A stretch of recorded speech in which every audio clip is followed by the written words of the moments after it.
May all beings be joyful. May all beings be happy. May all beings be in peace.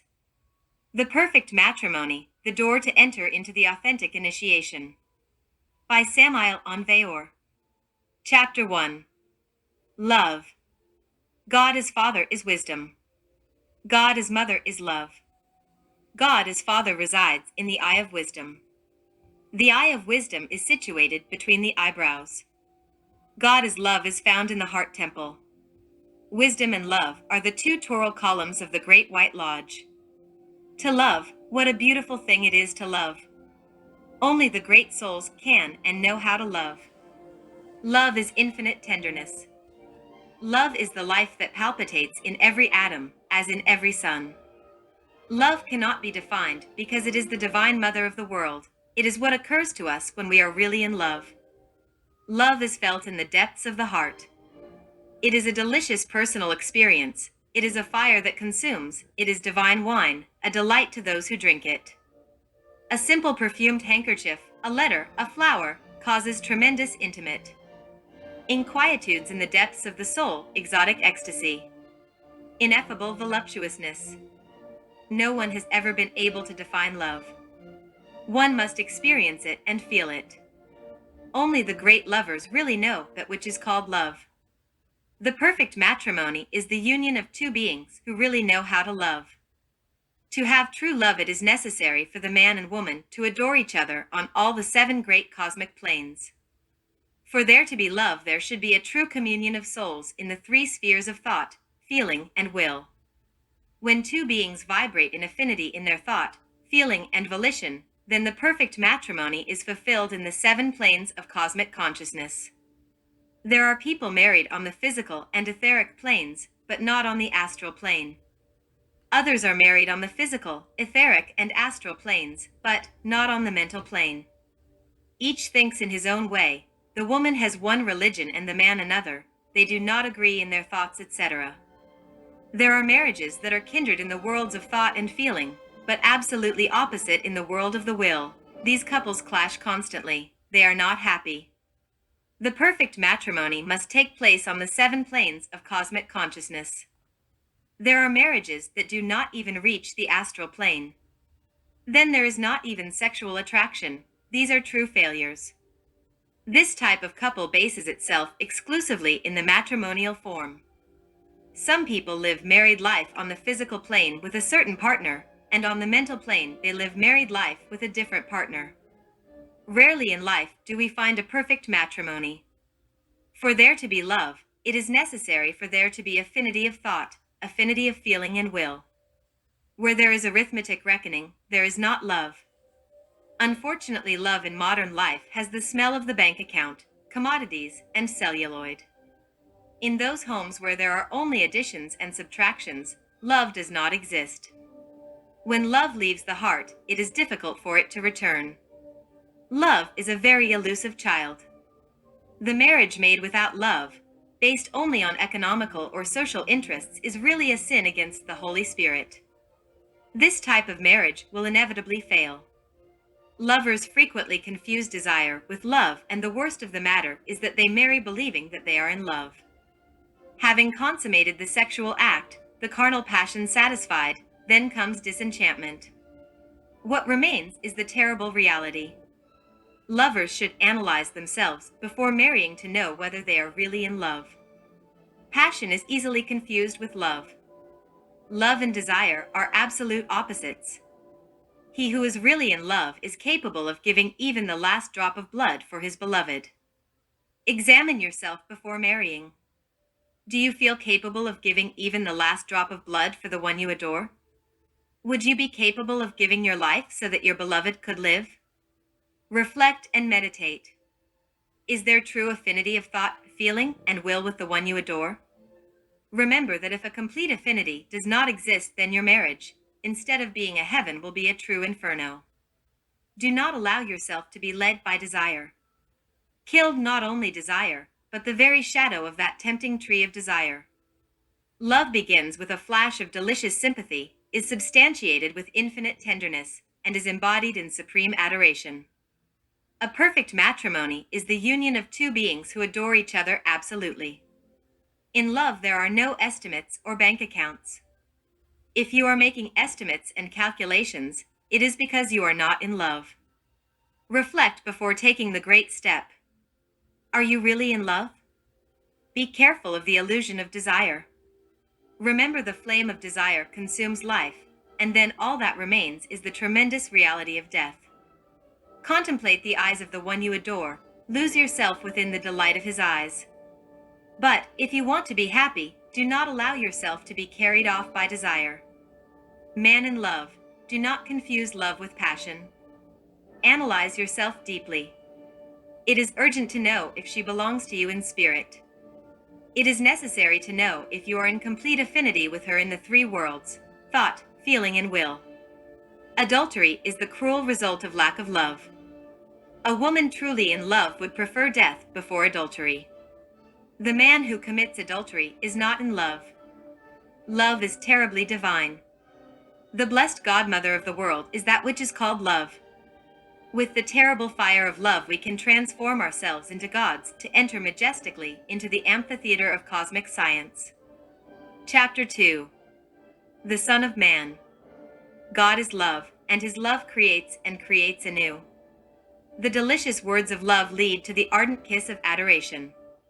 The sexual act is the real consubstantiation of love, in the tremendous psychophysiological realism of our nature. Something is created when a man and woman unite sexually. In those instances of supreme adoration, he and she are truly one androgynous being with powers to create as the gods. The Elohim are male and female. The man and woman, sexually united during the supreme ecstasy of love, is really a terribly divine Elohim. In those moments of sexual union, we are really in the laboratory moratorium of the holy alchemy. In those moments, the great clairvoyants are able to see the sexually united couple enveloped in terribly divine splendors. We have penetrated, then, the sanctum regnum of high magic. With these frightfully divine forces, we can disintegrate the devil that we carry within, and transform ourselves into great hierophants. As the sexual act is prolonged, as the delightful caresses of the adorable ecstasy are increased, one feels an enchanting spiritual voluptuousness. Then we are charging ourselves with universal electricity and magnetism. Terrible cosmic forces are accumulated in the depths of the soul. The chakras of the astral body sparkle. The mysterious forces of the great cosmic mother circulate through all the channels of our organism. The ardent kisses, the intimate caresses, are transformed into miraculous notes which resound excitedly within the aura of the universe. We have no way to explain those moments of supreme enjoyment.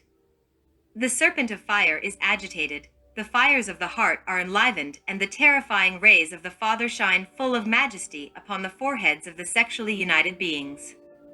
If the man and woman knew how to withdraw before spasm, if in those moments of delicious enjoyment they had the strength of will to dominate the animal ego, and then were able to withdraw from the act without spilling the semen, neither within the womb, nor without, nor to the side, nor in any part, they would have performed an act of sexual magic. This is what is called in occultism the Arcanum AZF. With the Arcanum AZF, we can retain all of that marvelous light, all those cosmic currents, all those divine powers. Then Kundalini awakens, the sacred fire of the Holy Spirit within us, and we are transformed into terribly divine gods.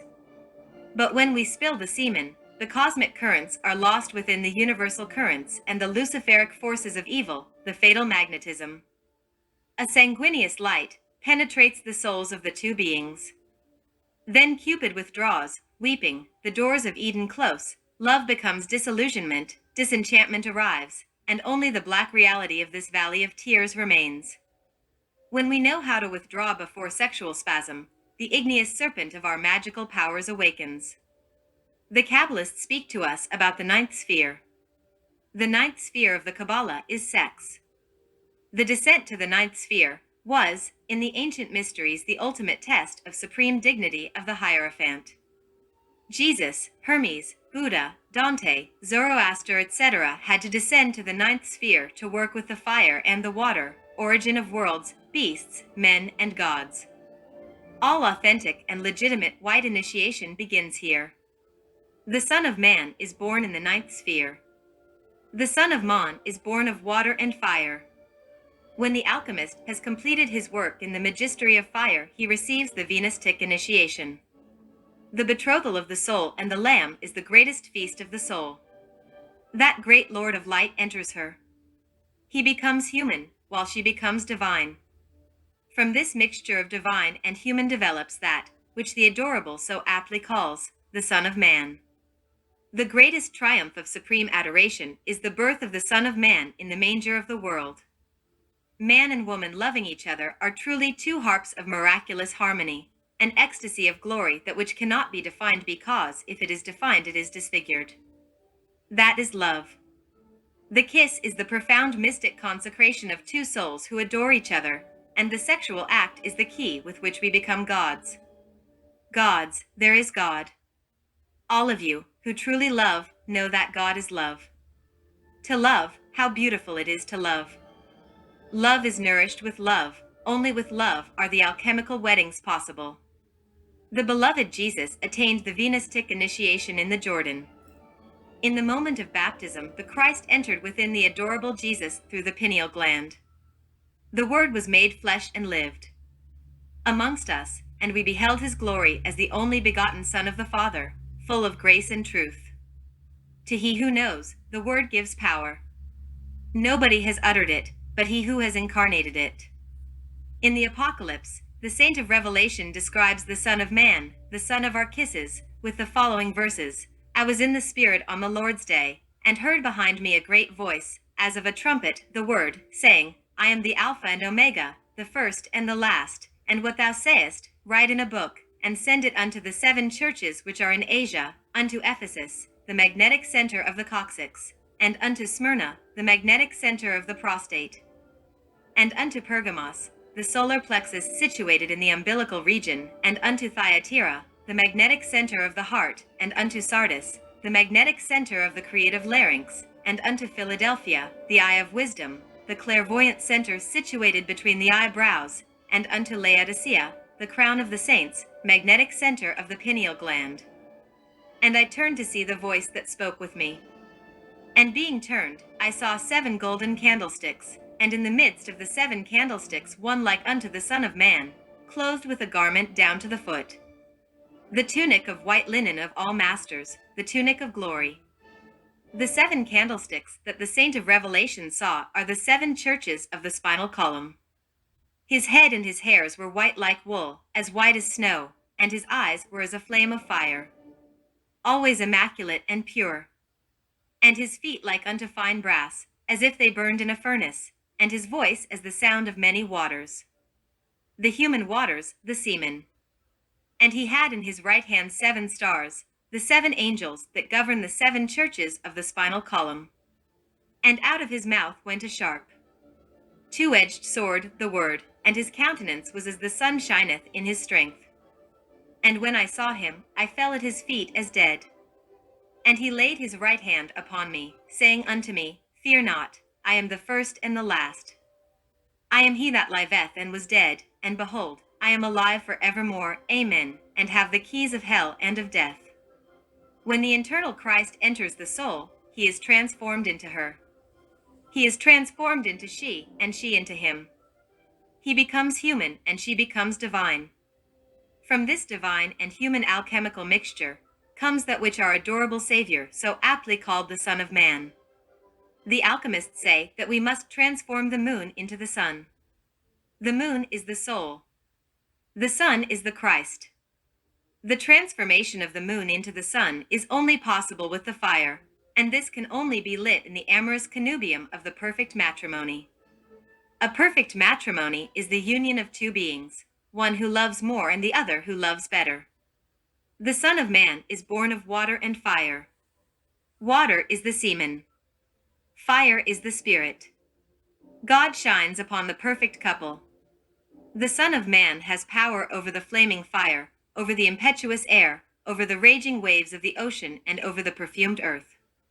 The sexual act is really awesome, with just reason. Apocalypse states, Him that overcometh will I make a pillar in the temple of my God, and he shall go no more out.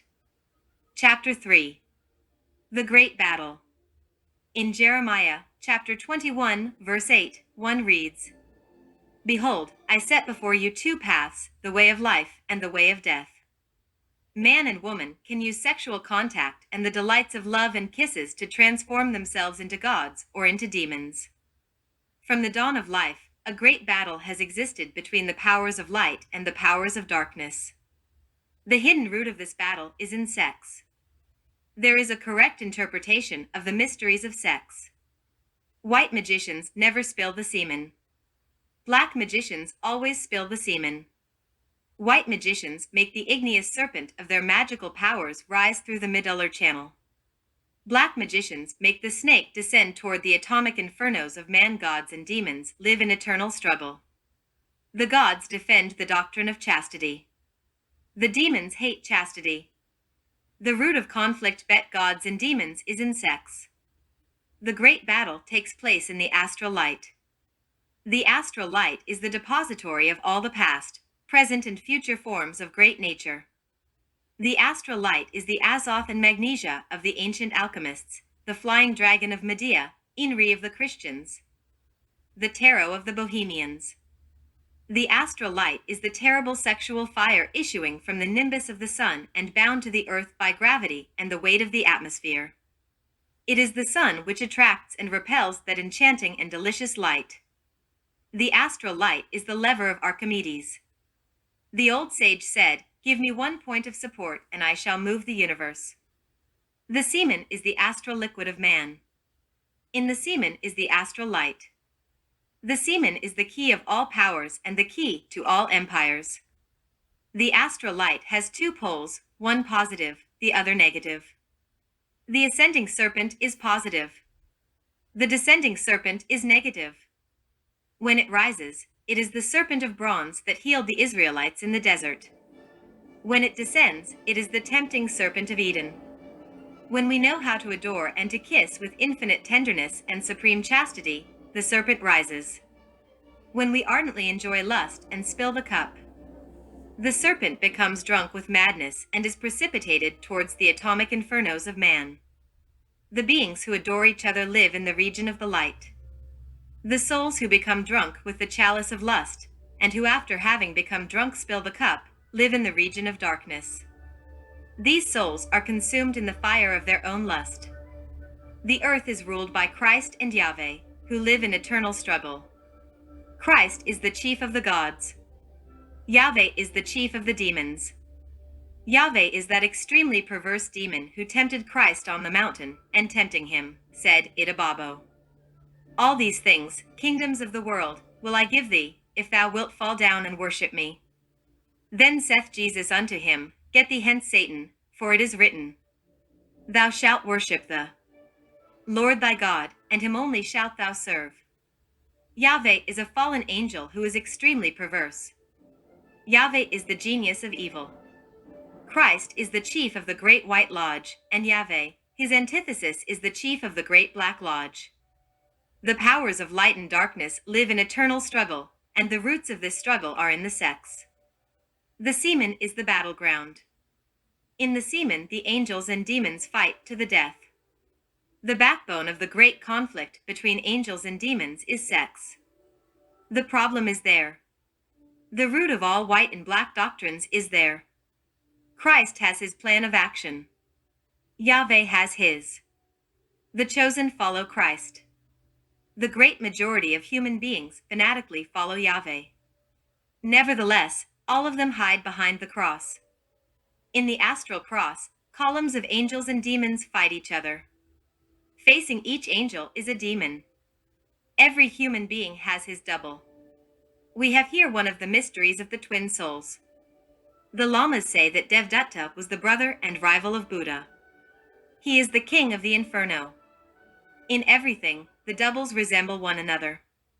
The doubles are analogous, they have the same tendencies, but with the differences of the analogies of opposites. Facing a white astrologer is a black astrologer. If a master teaches white sexual magic, his double will teach black sexual magic. The doubles are similar in everything, but they are antithetical.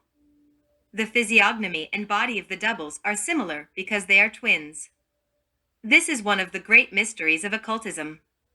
Every white soul has a black double, a contrary soul that antagonizes and fights. Love and anti-love fights each other. Anael is the angel of love. Lilith is its tenebrous double. Lilith represents anti-love. In ancient times, the great theurgist Iamblichus invoked these two genii, and then from a river came two children, love and anti-love, Eros and anti-Eros, Anael and Lilith. The multitudes that witnessed the miracle of Iamblichus prostrated themselves before the great theurgist. The disciple of the stony path that leads to nirvana is filled with ecstasy when he has the privilege of contemplating Anael, the angel of love. Anael appears before his callers, those who know how to invoke him. Anael is a beautiful child of the dawn. In the presence of the angel of love, we feel ourselves return to the lost innocence of Eden. Anael's hair appears as a golden cascade falling over his alabaster shoulders. The face of the angel of love has the rosy color of the dawn. Anael dresses with a white tunic and is of indescribable beauty. Anael is the angel of music and of love, the angel of beauty and of tenderness, the delightful Cupid of the enamored, and the ecstasy of all adoration. Lilith, the rival brother of Anael, is his fatal antithesis. He is a terribly malign child. He is the infernal angel of all great amorous deceptions. He is a monarch of the atomic infernos of man. Lilith cannot withstand the look of the angel of love, but he is the shadow of that angel. Lilith has the presence of a terribly malign child. Lilith's hair is untidy and discolored, his face is malicious, and his tunic of black and blue tells us quite clearly of a world of cruelty and bitterness. Anael represents the positive ray of Venus. Lilith represents the negative ray of Venus. The traditions of the great Kabbalists say that Adam had two wives, Lilith and Nehema. Lilith is the mother of abortion, stoning, sexual degeneration, homosexuality, infanticide, etc. Nehema is the mother of adultery. Nehema seduces with the enchantment of her beauty and her virginity. When a man is unfaithful to his wife given to him by the lords of the law, he receives a luciferic mark between his eyebrows. When a man marries a woman who does not belong to him, when he marries in violation of the law, it is easy to recognize the error. Because on the day of the wedding, the bride appears bald. Her head is so covered by the veil that her hair cannot be seen. The woman does this instinctively. For the woman, the hair is the symbol of modesty, and to display the hair is prohibited in the weddings of Nehema. This is the law. The angels of light and the angels of darkness live in eternal struggle. The root of the great battle between the powers of light and darkness is in sex. All planets have two polarities in accordance with the great law. Elohim Geber represents the positive ray of Mars. The double of this Elohim represents the negative ray of Mars. This double is called Andromlech. The perverse demon Andromlech is now reincarnated in China. The supreme chief of the positive ray of the moon is Jehovah. Chavahat is his exact antithesis, his rival brother. Jehovah directs the positive ray of the moon. Chavahat directs the negative ray of the moon. Jehovah teaches white sexual magic, Chavahat teaches black sexual magic. There are two moons, the white moon and the black moon. The universal feminine forces of sexuality are represented in the two moons. Creation results from the evolutionary processes of sound. Sound is the expression of sexuality. The angels create with the sexual power of the creative larynx. The unmanifested primordial sound, by means of its incessant evolutionary processes, is converted into energetic forms of dense stabilized matter. The primordial unmanifested sound is the subtle voice. The primordial sound contains within itself masculine-feminine sexual forces. These forces multiply and complicate as we descend into the difficult abyss of matter. The positive pole of sound is the marvelous force which draws us towards the unmanifested absolute, where only happiness reigns. The negative pole of sound is the tenebrous force which attracts us towards this veil of bitterness. The positive pole is solar, Christic, divine. The negative pole is lunar and is represented by the moon. The shadow of the white moon is Lilith. The origin of fornication is in Lilith. The origin of separate individuality is in Lilith. The origin of the eye is the black moon. The black moon is Lilith. Jehovah works with the white moon. Chavahat works with the black moon. The creation of the phenomenal universe is impossible without the intervention of the lunar forces. Unfortunately, the tenebrous forces of the black moon intervene and damage creation. The sun and moon represent the positive and negative poles of sound. The sun and moon originate creation. The sun is positive and the moon negative. The sun is the husband and the moon is the wife. The devil Lilith places himself between both and damages the great work. As above, so below. Man is the sun and woman is the moon. Lilith is the Satan that seduces them both and leads them to fornication and the abyss.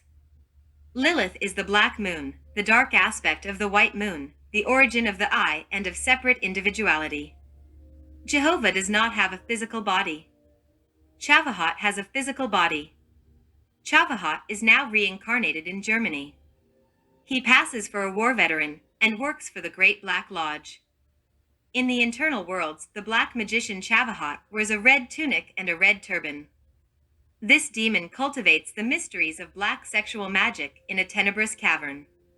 He has many European disciples. Jehovah normally lives in Eden. Eden is the etheric world. The Lord Jehovah receives everyone who returns to Eden. The door of Eden is sex. In the astral there are temples of light and of darkness, and where the light shines more clearly, the darkness in turn is denser. In Cataluna in Spain, there is a marvelous temple in the state of Ginas. This is the temple of Montserrat. The Holy Grail is kept in this temple. This is the chalice of silver from which Jesus drank the wine at the Last Supper. The Holy Grail contains the coagulated blood of the Redeemer of the world. Tradition tells of the Roman senator Joseph of Arimathea, who filled this chalice with real blood at the foot of the cross of the Savior. The blood flowed from the wounds of the adorable and filled the chalice. In the temple of Montserrat live groups of masters of the Great White Lodge. These are the Knights of the Holy Grail. In other times, the temple of Montserrat and the Holy Grail were visible to the whole world. Later this temple with its Holy Grail became invisible. The temple exists in a state of Ginas. The temple with its grail submerged itself within hyperspace. Now we can only visit the temple with the astral body or with the physical body in a state of Ginas.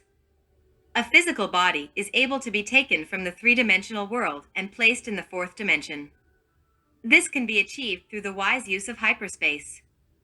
Soon astrophysics will demonstrate the existence of hyperspace. The indigenous tribes of America had a profound knowledge of the science of Ginas.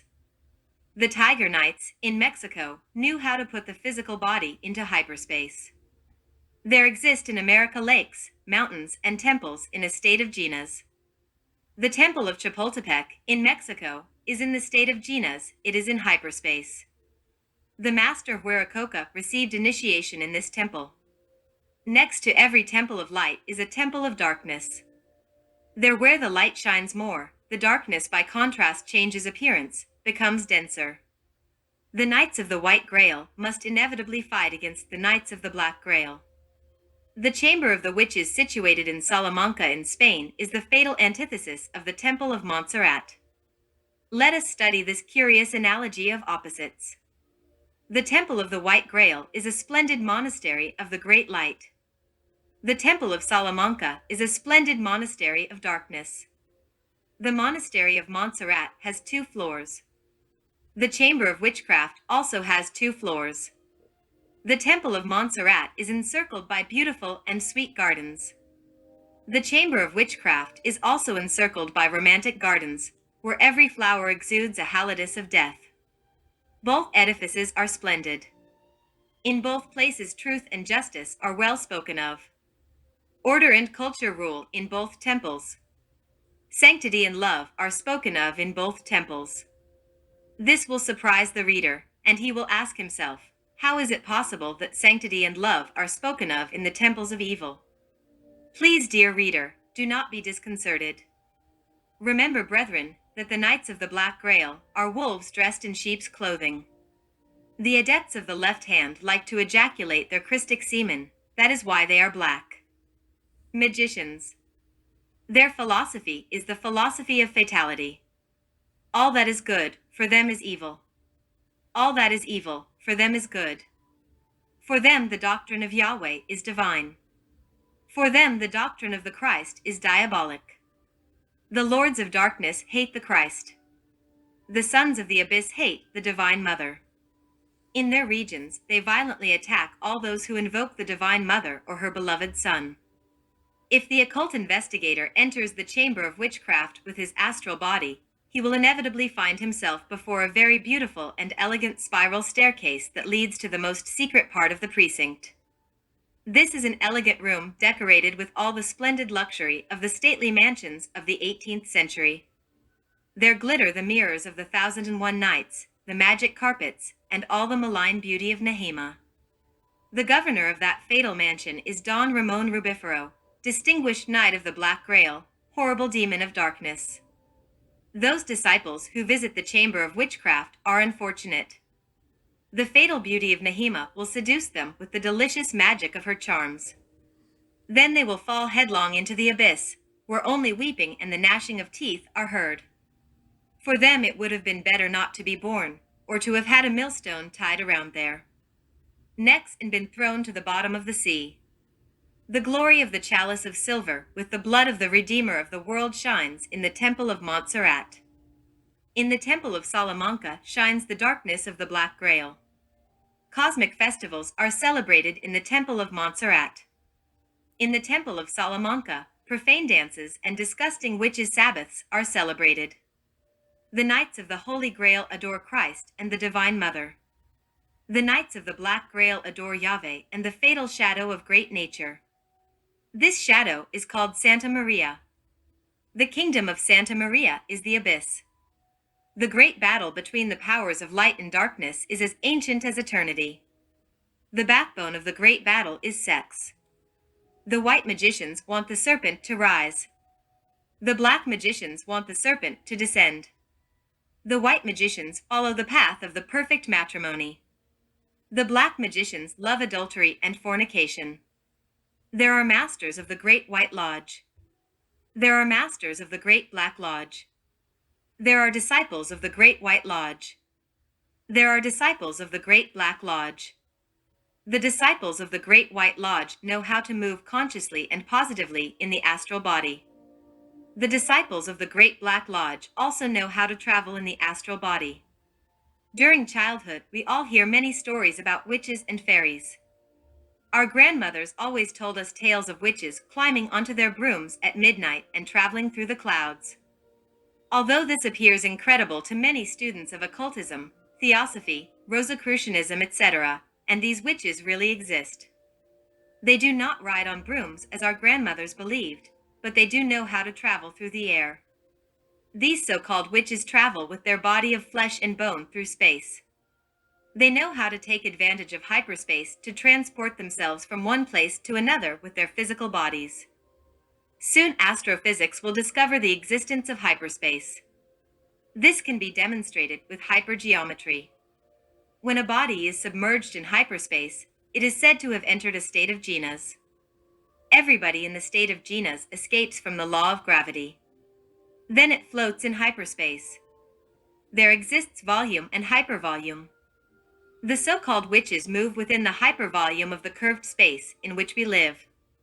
The curvature of space does not pertain exclusively to the planet Earth. The curvature of space corresponds to the infinite star-filled heavens. If cyclones themselves constitute a proof of terrestrial rotational movement, it is also very certain and precisely logical that the rotation of all suns, constellations, and worlds is a concrete proof of the curvature of space. The white magicians also know how to place the physical body in the state of jhanas. Jesus walked on the waters of the Sea of Galilee by making intelligent use of hyperspace. The disciples of Buddha, making use of hyperspace, were able to pass through a rock from one side to the other. In India, there are yogis who, by using hyperspace, can pass through fire without being burned. Peter, utilizing hyperspace, escaped from prison and saved himself from the death penalty. The great yogi Patanjali states in his aphorisms that practicing a sannyasa on the physical body, it becomes as cotton and can float on air. A sannyasa consists of 3 parts: concentration, meditation, and ecstasy. First, the yogi concentrates on his physical body. Second, he meditates on his physical body, inducing sleep. Third, full of ecstasy, he gets up from his bed with his body in the state of jhanas. Then, he enters hyperspace and, escaping from the law of gravity, he floats in the air. The devotees of Santa Maria, witches and warlocks, do the same thing with the formulas of black magic. White magicians penetrate within a superior type of dimension with their bodies in a state of jhanas. Black magicians enter an inferior type of dimension with their physical bodies in a state of jhanas. In all nature, there is an always infinite addition and subtraction of dimensions. We abandon one dimension to penetrate another which is superior or inferior. This is the law. The kingdom of Santa Maria is the abyss of failures. The kingdom of the light is the region of the gods. Only those who have attained supreme chastity can live in the kingdom of the light. In the abyss, chastity is a crime, and fornication becomes law. Whoever sees the elegant chamber of Yavesemo will be dazzled by its luxury and happiness. He will find himself there with thousands of female black magicians endowed with an extremely malign beauty. The inexperienced soul who penetrates these regions of evil can be led astray onto the path of error and fall forever into the abyss of perdition. The malign beauty of Nehima is dangerous. In the temples of light, we see only love and wisdom. The tenebrous can no longer enter there because they live in an inferior type of dimension. The beauty of Nehima is fatal. Those who were so much in love, those beings who swore eternal, could have been happy. Unfortunately, enchanted by the beauty of Nehima, they adored another woman and fell into the abyss of desperation. The beauty of Nehima shines fatally in the chamber of Yavesemo. Black magicians have a sacred symbol. This symbol is the copper vessel. The white magicians have the Holy Cross as their sacred symbol. The latter is phallic. Insertion of the vertical phallus into the horizontal uterus forms the cross. The cross has the power to create. There cannot be creation without the sign of the Holy Cross. Animal species are crossed, atoms and molecules are crossed to perpetuate life. The blessed roses of spirituality blossom on the cross of the perfect matrimony. The perfect matrimony is the union of 2 beings, one who loves more and the other who loves better. The best religion available to the human race is love. Black magicians hate the perfect matrimony. The fatal beauty of Nehima and the sexual crimes of Lilith are the fatal antitheses of the perfect matrimony. The white magician adores the internal Christ. The black magician adores Satan. This is the I, the myself, the reincarnating ego. Really, the I is the same specter of the threshold. It will reincarnate incessantly to satisfy desires. The I is memory. In the I are all the memories of our ancient personalities. In the I is Ahriman, Lucifer, Satan. Our real being is the internal Christ. Our real being is of a universal nature. Our real being is not any kind of superior or inferior I. Our real being is impersonal, universal, and divine. He transcends all concept of I, myself, ego, etc. The black magician fortifies his Satan and in him bases his fatal power.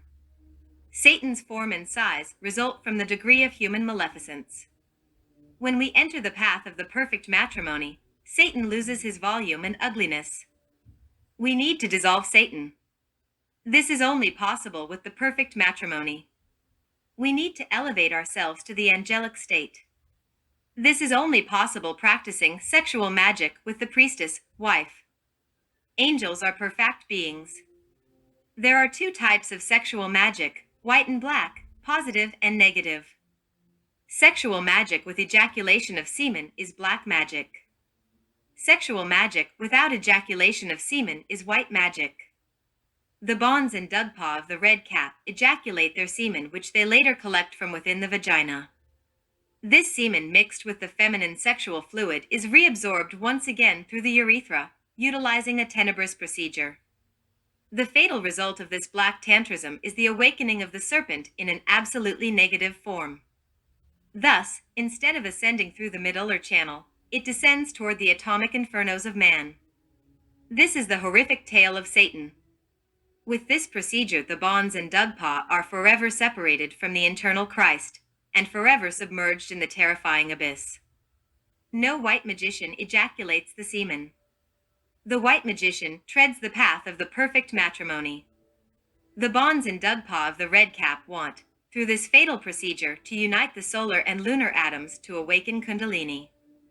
The result of their ignorance is the separation from the internal God forever. White magicians mix the solar and lunar atoms within their own sexual laboratory. This is what the perfect matrimony is for. Blessed be woman. Blessed be love. The great battle between the white and black magicians have its roots in sex. The tempting serpent of Eden and the serpent of bronze that cured the Israelites in the desert are in mutual combat. When the serpent rises, we become angels. When it descends, demons. During sexual magic, the three breaths of pure akasha, which descend through the Brahmanic cord, are reinforced.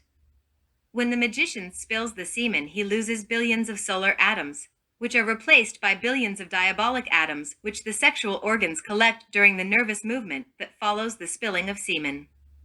The satanic atoms attempt to rise to the brain through the Brahmanic cord, but the three breaths of Akasha precipitate them to the abyss. When they collide with the black atomic god that resides in the coccyx, the snake awakens and is directed downwards, to form in the astral body the tail of the devil. Angels are perfect beings. To raise oneself to the angelic state, we need the perfect matrimony. Demons are perverse beings. There are two forms of sexual magic, white and black. Those who practice white sexual magic never in their lives spill the semen. Those who practice black sexual magic spill the semen. The bonds and dugpa of the Black Lodge of Tibet spill the semen. These tenebrous beings, after spilling their semen, retrieve it with a special instrument from within the feminine vulva. Later, they reabsorb it through the urethra using a black power, a variety of Vajroli Madra, which we do not divulge so as not to propagate the fatal science of darkness. These magicians of the shadow believe that in this way they mix the solar and lunar atoms to awaken Kundalini.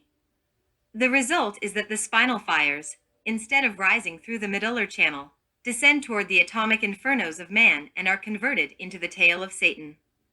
White magicians mix the solar and lunar atoms within the same sexual laboratory, but without committing the crime of spilling the seminal fluid. In this way, they awaken Kundalini positively, and it rises victoriously through the medullary channel. This is the angelic path. The white magician aspires to the angelic state. The lords of the dark countenance want to achieve the grade of anagarika. The souls who follow the path of the perfect matrimony fuse with their internal God and rise to the kingdom of the Superman. The souls who hate the path of the perfect matrimony divorce themselves from their internal God and submerge in the abyss. The white magician makes the sexual energy rise within the two sympathetic cords of the spine. These two cords are intertwined in the medulla, forming the sacred eight.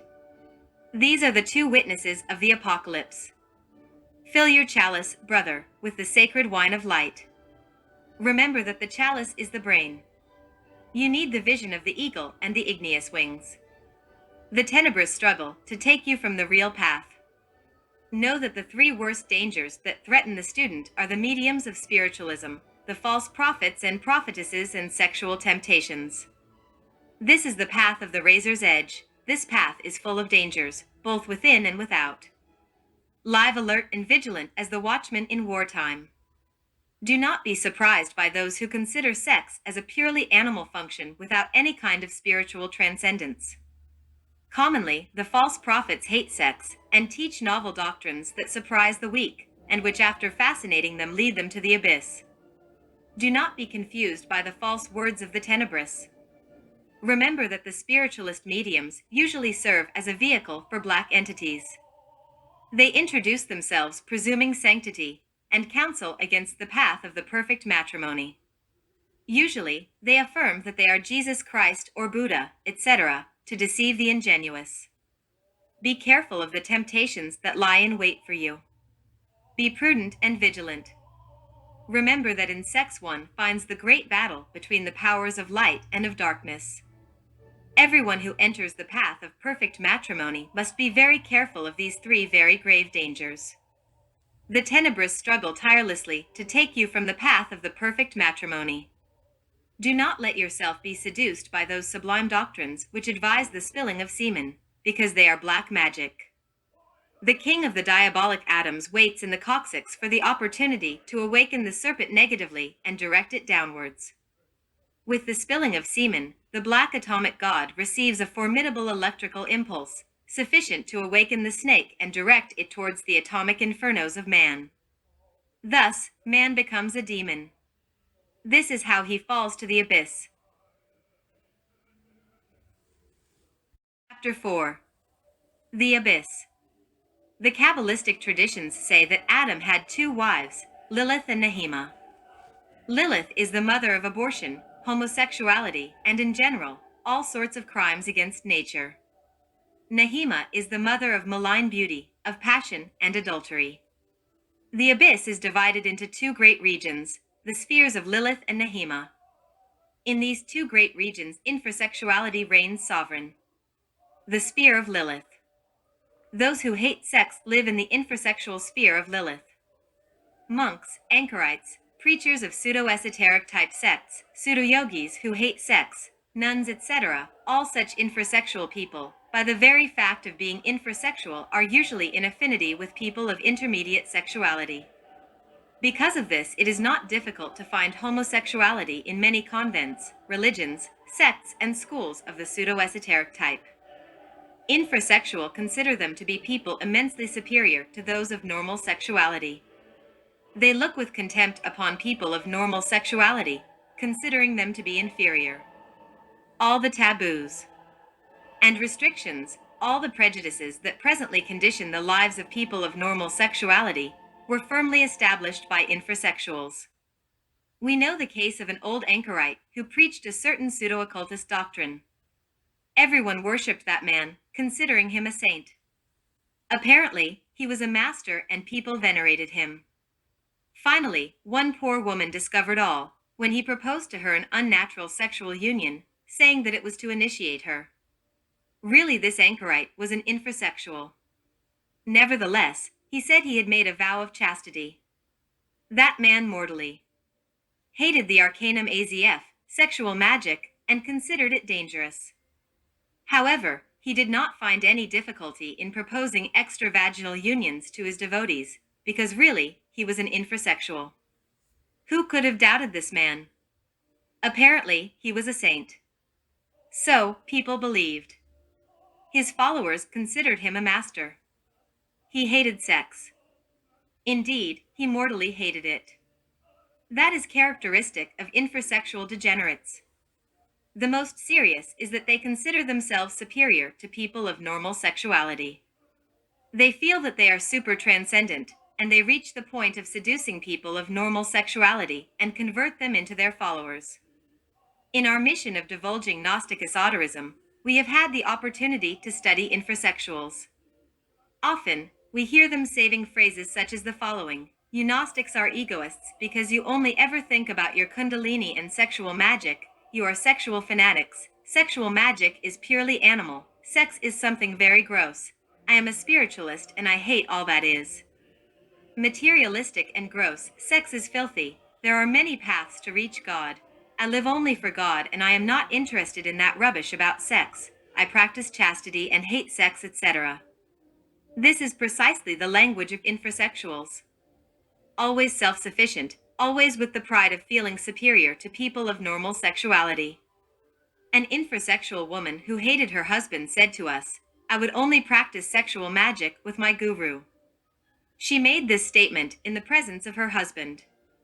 That woman did not have a sexual relationship with her husband, apparently because she hated sex. Nonetheless, she accepted the practice of sexual magic, but only with her guru. She had an affinity with the guru because he was also an infrasexual. This is the saint already mentioned in this chapter, the one who enjoyed proposing unnatural sexual union to his female devotees. We know the case of an archhierophant who hated women and often made statements such as, "I kick women around." He preached a doctrine and his followers adored him as a god. He always lived surrounded by adolescents, and so he spent his time until the police discovered everything. He was a transvestite, a homosexual corrupter of minors. Nevertheless, he had the pride of all infrasexuals, the pride of feeling super-transcendent, ineffable, divine. The sphere of Lilith is the sphere of the great heresy. These people already have no possibility of redemption because they hate the Holy Spirit. All manner of sin shall be forgiven, except the sin against the Holy Ghost. Sexual energy is an emanation of the Divine Mother. Whoever renounces the Cosmic Mother, whoever hates the Divine Mother, whoever profanes the energy of the Divine Mother, shall be submerged in the abyss forever. There he will have to pass through the second death. The psychology of the sphere of Lilith. The sphere of Lilith is distinguished by its cruelty. The psychology of this sphere has various aspects: monks and nuns who hate sex, homosexuality in convents, homosexuality other than within monastic life, induced abortions, people who love masturbation, the criminals of the brothels, people who enjoy torturing others. In this sphere we find the most horrible crimes registered in the police chronicles.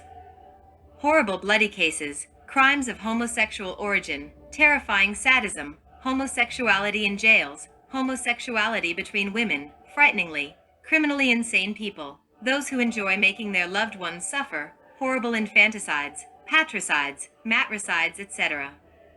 Pseudo. Occultist people who prefer to suffer nocturnal pollutions rather than marry people who mortally hate the Arcanum AZF. And the perfect matrimony, people who believe they will reach God by hating sex, anchorites who hate sex, and who consider it vulgar and gross. The sphere of Nehima. The sphere of Nehima seduces with the charm of her malign beauty. In this infrasexual sphere we find all the Don Juans, and the world of prostitution develops in this sphere. The infrasexuals of Nehima feel they are very manly. In this sphere live those who have many women. They are happy in adultery. They believe themselves to be very manly, ignoring that they are infrasexual. In the sphere of Nehima, we also find millions of prostitutes. These poor women are victims of the fatal charm of Nehima. In the sphere of Nehima, we find elegant women of high social position. These people are happy in adultery. That is their world. In the infrasexual region of Nehima, we find sweetness that moves the soul. Virgins who seduce with the charm of their tenderness. Beautiful seductive women. Men who abandon their homes bewitched by the enchantment of those precious beauties. Indescribable raptures. Unrestrained passions, beautiful salons, elegant cabarets, soft beds, delicious dances, orchestras of the abyss, romantic words that can never be forgotten, etc., etc. The infrasexuals of Nehima sometimes accept the Arcanum AZF, sexual magic, but fail because they do not manage to avoid the ejaculation of semen. They almost always leave the perfect matrimony, saying horrible things against it. We have heard them saying, "I practiced sexual magic and at times I succeeded in not spilling the semen. I felt like an animal enjoying the delicious passions of sex." After leaving the path of the razor's edge, represented by the spinal column, they seek refuge in some seductive doctrine of Nehima, and if they are lucky enough not to fall into the sphere of Lilith, they continue to ejaculate their seminal fluid. That is their infrasexual world. Psychology of the sphere of Nehima. The infrasexual inhabitants of the sphere of Nehima are very touchy. They are the ones who use phrases such as these: "Offense must be cleansed with blood. I killed because I am a man of honor. My honor was slighted. I am a wronged husband," etc. The character of Nehema is that of the he-man who jeopardizes his life for any lady, the passionate kind, a lover of luxury, a slave of social prejudice. The friend of drunkenness, banquets, parties, very elegant fashions, etc., etc. These people consider the perfect matrimony as something impossible, and when they accept it, they last only a short while on this path, because they fail. This type of person enjoys sex in a bestial fashion. When this type of person accepts the Arcanum AZF, they use it for the enjoyment of lust, and as soon as they find some seductive doctrine which offers them refuge, then they leave the perfect matrimony. The mystic of Nehema. Sometimes we find mystical types in the infrasexual sphere of Nehema. They do not drink, eat meat, or smoke, and may well be very religious, though they are not vegetarian. The mystic type of Nehema is only passionate in secret. They wildly enjoy sexual passions even if later they may make terrible pronouncements against sexual passion. At times they accept the Arcanum AZF, but leave after a short while when they find some consoling doctrine which preaches phrases such as, God said, be fruitful and multiply. The sexual act is a purely animal function and spirituality has nothing to do with this act, etc., etc. Then the infrasexual of Nehema, finding justification for ejaculating the seminal fluid, leaves the path of the perfect matrimony. Chapter 5. Normal Sexuality. Let it be understood that by people of normal sexuality we mean those who do not have any kind of sexual conflict. The sexual energy is divided into three distinct types. First, the energy related to reproduction of the species and the general health of the physical body. Second, the energy related to the spheres of thought, feeling, and will. Third, the energy related to the divine spirit of man. Really, sexual energy is without any doubt the most subtle and powerful energy normally produced and transmitted through the human organism. Everything that man is, including the three spheres of thought, feeling, and will, is nothing other than the precise result of the different modifications of the sexual energy.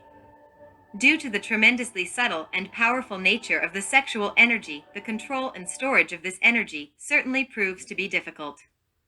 Furthermore, its presence represents a source of immense power, which, if one does not know how to manage it, can lead to a real catastrophe. In the organism, there are certain channels through which this powerful energy should normally circulate. When this energy infiltrates the delicate mechanism of other functions, then the violent result is disaster.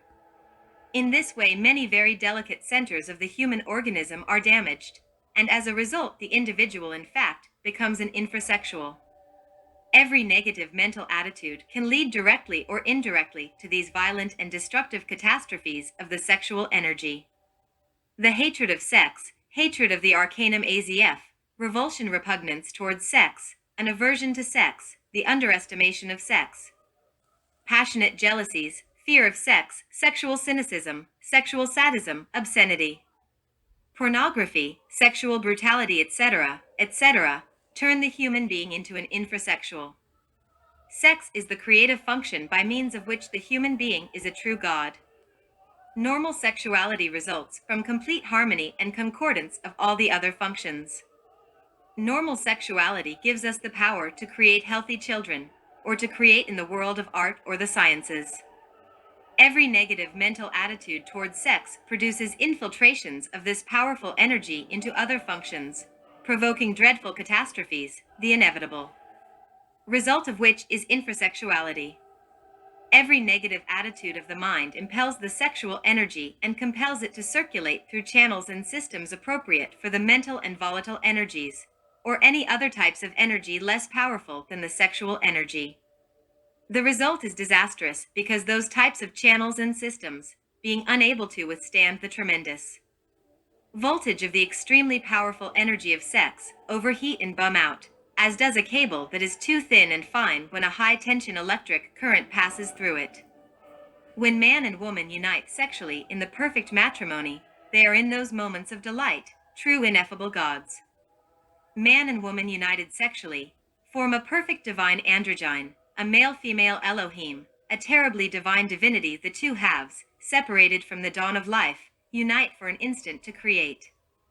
That is ineffable, sublime. This is a thing of paradise. The sexual energy is dangerously volatile and potentially explosive. During the secret act, during sexual ecstasy, the couple is surrounded by this tremendous and terribly divine energy.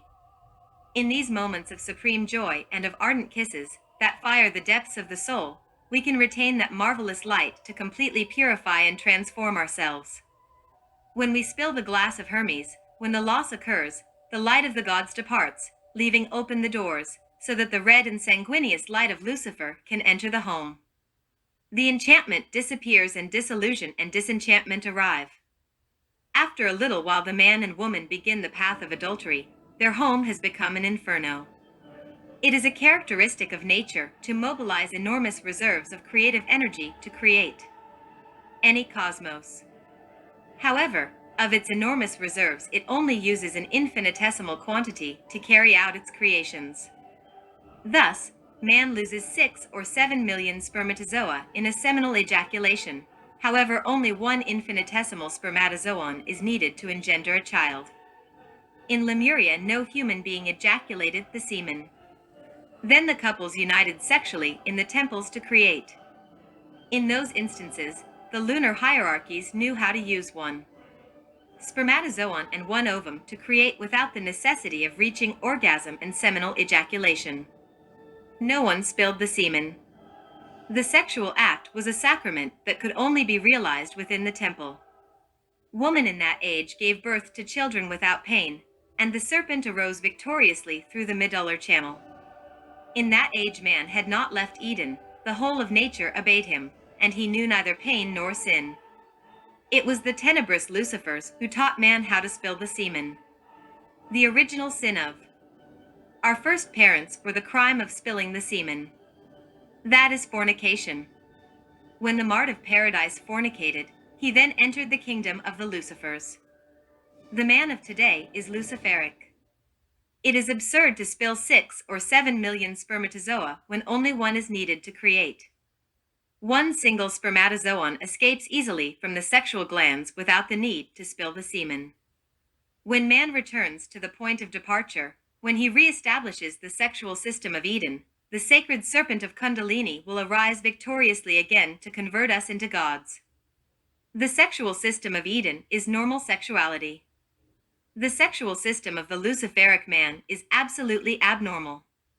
Not only does one fornicate physically, there is also fornication in the mental and astral worlds. Those who engage in lustful conversations, those who read pornographic magazines, those who attend cinemas where they show passionate erotic films, waste enormous reserves of sexual energy. These poor people use the finest and most delicate matter of sex, wasting it miserably in the satisfaction of their brutal mental passions. Sexual fantasy produces impotence of a psychosexual type. People with that kind of illness have normal erections. They are apparently normal men, but in the moment in which they try to connect the penis and the vulva, the erection abates, making the phallus fall, leaving the man in the most horrible state of desperation. They have lived in sexual fantasy, and when they really find themselves facing the crude sexual reality which has nothing to do with fantasy, they become confused and are unable to properly respond to reality. The sexual sense is formidably subtle and tremendously rapid, thanks to its very fine and imponderable energy. The molecular level in which the sexual sense manifests is millions of times faster than thought waves. The logical mind and the fantasy are stumbling blocks for the sexual sense. When the logical mind with all its reasoning, or when sexual fantasy with all its erotic illusions wants to control the sexual sense or channel it into their illusions, then it is inevitably destroyed. The logical mind and sexual fantasy destroy the sexual sense when they try to put it at their service. Psychosexual impotence is the most terrifying tragedy that can afflict fanatical men and women or the purely rational type of person. The struggle of many monks, nuns, anchorites, pseudo-yogis, etc., to entrap sex in their religious fanaticism, to confine it in the prison of their penitences, to muzzle it or sterilize it, to prohibit all creative manifestation, etc., converts the fanatic into a slave of his own passions, into a slave of sex incapable of thinking of anything other than sex. Such people are sexual fanatics, the degenerates of infrasexuality. These people discharge themselves every night with revolting nocturnal emissions, or contract homosexual vices, or masturbate miserably. To want to imprison sex is like wanting to trap the sun. A man like this is the most abject slave of sex, and with neither benefit nor real pleasure. A man like this is an unhappy sinner. A woman like this is a sterile mule, a vile slave of that which she wants to enslave, sex. The enemies of the Holy Spirit are people of the abyss. For these people it would have been better had they not been born, or had a rock been tied to their neck and thrown to the bottom of the ocean. The human being must learn to live sexually. The age of sex, the new era of Aquarius, has arrived. The planet Uranus controls the sexual glands and is the regent of the constellation of Aquarius. Thus, sexual alchemy is in fact the science of the new age of Aquarius. Sexual magic will be officially accepted in the universities of the new Aquarian era. Those who presume themselves to be messengers of the new age of Aquarius, and yet hate the Arcanum AZF, prove to the utmost that they are really impostors, because the new Aquarian era is governed by the regent of sex. This regent is the planet Uranus. The sexual energy is the finest energy of the infinite cosmos. Sexual energy can transform us into angels or into demons. The image of the truth is found in the sexual energy. The cosmic design of Adam Christ is deposited in the sexual energy. The Son of Man, the Superman, is born of normal sex. The Superman could never be born of infrasexuals. The kingdom of infrasexuals is the abyss. The Greek poet Homer said, "It is better to him a beggar on earth than a king in the empire of shadows." This empire is the tenebrous world of the infrasexuals. Chapter 6. Supersexuality. Supersexuality is the result of sexual transmutation. Christ, Buddha, Dante, Zoroaster, Muhammad, Hermes, Quetzalcoatl, and many other great masters were supersexual. The two great aspects of sexuality are called generation and regeneration. In the preceding chapter, we studied conscious generation. Now we are going to study regeneration. In the study of animal life, we discover many interesting things. If we cut a snake in half, we can be sure that it has the power to regenerate. It is able to develop a new half withal. The organs of the lost half. Most sea and earthworms also have the power of constant regeneration. The small lizard can regenerate its tail, and the human organism its skin. The power of regeneration is absolutely sexual. Man has the power to recreate himself. Man is able to create within himself a Superman. This is possible using the sexual power wisely. We can recreate ourselves as authentic Supermen. This is only possible with sexual transmutation. The fundamental key for sexual transmutation is the Arcanum AZF, sexual magic. In the union of the phallus arid, the uterus, is found the key of all power. The important thing is that the couples learn how to retire from the sexual act before the spasm, before the seminal loss. One must not spill the semen, neither within the uterus nor without, nor to the side, nor anywhere. Thus we speak clearly so people will understand, although some puritanical infrasexuals judge us to be pornographic. Human life in itself has no meaning. To be born, to grow, to work hard to live, to reproduce like an animal and then to die, this is really a chain of torments which man carries entangled in the soul. If this is life, then it is not worth living. Fortunately, we carry in our sexual gland seed, the grain. From this seed, from the grain, the Superman can be born, the Adam Christ, the golden child of sexual alchemy. For this, life is worth living. The path is sexual transmutation. This is the science of Uranus. This is the planet which controls the gonads or sexual glands. This is the planet which governs the constellation of Aquarius. Uranus has a sexual cycle of 84 years. Uranus is the only planet that directs its poles towards the sun. The two poles of Uranus correspond to the two aspects, masculine-feminine. These two phases alternate in equal periods of 42 years. The alternating stimuli of the two poles of Uranus govern all the sexual history of human evolution. Periods in which women undress to display their bodies alternate with periods in which men adorn themselves. Periods of female predominance alternate with periods of intrepid gentlemen. This is the history of the centuries. When the human being reaches the age of maturity, he is then stimulated by the antithetical cycle, opposed to that which ruled during his infancy and youth. Then we are really mature. We feel sexually stimulated by the opposite sex. In fact, mature age is marvelous for the work of sexual regeneration. Sexual feelings are richer and more mature at 40 than at 30 years of age. The Superman is not the result of evolution. The Superman is born of the seed. The Superman is the result of a tremendous revolution of consciousness. The Superman is the Son of Man mentioned by Christ. The Superman is Adam Christ.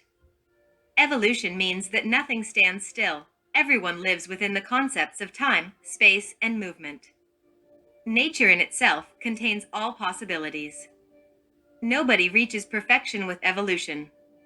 Some become better, and the vast majority become terribly perverse. That is evolution. The man of innocence, the man of paradise of several million years ago is now, after much evolution, the man of the atomic bomb, the man of the hydrogen bomb, and the corrupted being of embezzlement and crime. Evolution is a process of complication of energy. We need to return to the point of departure, sex, and regenerate ourselves. Man is a living seed. The seed, the grain, must exert itself to germinate the Superman. This is not evolution. This is a tremendous revolution of consciousness. With just reason Christ said, "And as Moses lifted up the serpent in the wilderness, even so must the Son of Man be lifted up." The Son of Man is Adam Christ, the Superman. With sexual transmutation, we can completely regenerate ourselves. The age of sexual ecstasy is always preceded by the age of sexual pleasure. The same energy that produces sexual pleasure, when it is transmuted, then produces ecstasy. The lamp of the hermit of the ninth arcanum, which is normally found enclosed in the deep caverns of the sexual organs, must be placed in the tower of the temple. This tower is the brain. Then we become illuminated. That is the truly positive path that transforms us into masters of samadhi, ecstasy. Every true technique of internal meditation is intimately related with sexual transmutation. We need to raise the lamp very high to illuminate ourselves. After having been crowned, every novice of the alchemy distances himself little by little from the sexual act. The secret connubium distances itself more and more, in accordance with certain cosmic rhythms defined by the Oriental God. This is how the sexual energies are sublimated until they are completely transmuted, in order to produce contiguous ecstasy. The novice of the alchemy, who in previous reincarnations worked in the magistery of fire, realizes this work in the sexual laboratory in a relatively short time. Nevertheless, those who work for the first time in the great work need at least 20 years of very intense work and 20 years to begin to retire very slowly from the work in the laboratory, a total of 40 years to realize all the work. When the alchemist spills the glass of Hermes, the fire of the laboratory furnace is extinguished, and all the work is lost. The age of mystical ecstasy begins when the age of sexual pleasure ends. Everyone who reaches the Venus tick initiation has then a very difficult work to realize. This work consists of the transformation of the sexual energies. Just as one is able to transplant a vegetable, to move a plant from one pot to another, so also one must transplant the sexual energy, taking it from the terrestrial man and passing it, transplanting it to the Adam Christ. In alchemy, it is said that we must liberate the philosophical egg from the nauseating putrefaction of matter and entrust it definitively to the Son of Man. The result of this work is astonishing and marvelous. This is precisely the moment which Adam Christ can swallow his human consciousness. Before that moment, the consciousness of Adam, the sinner, must have died. Only the eternal God can devour the soul. In reaching these heights, the master has self-realized absolutely. From that moment, we have achieved continuous ecstasy, the supreme illumination of the great Hierophants. The birth of the Superman is an absolutely sexual problem. We need to be born again to enter the kingdom of the heavens. The Superman is as different from man as the lightning is from the black cloud. The lightning comes from the cloud, but it is not the cloud. The lightning is the Superman, the cloud is man. Sexual regeneration puts into activity the powers that we had in Eden. We lost those powers when we fell into animal generation. We reconquer those powers when we regenerate ourselves. Just as the worm can regenerate its body and the small lizard its tail, so also we are able to regenerate lost powers, to shine again as gods. The sexual energies, once transplanted in Adam Christ, gleam with the immaculate whiteness of divinity. Those energies then appear as terribly divine rays. The grandeur and majesty of the Superman is tremendous. Really, the Superman shines for a moment in the night of the centuries and then disappears. He becomes invisible to man. Commonly, we are able to find indications of such beings in some secret schools of regeneration, about which almost nothing is officially known. It is because of these secret schools that we know of the existence of these sublime supersexual beings. The schools of regeneration have ages of public activity and ages of secret work.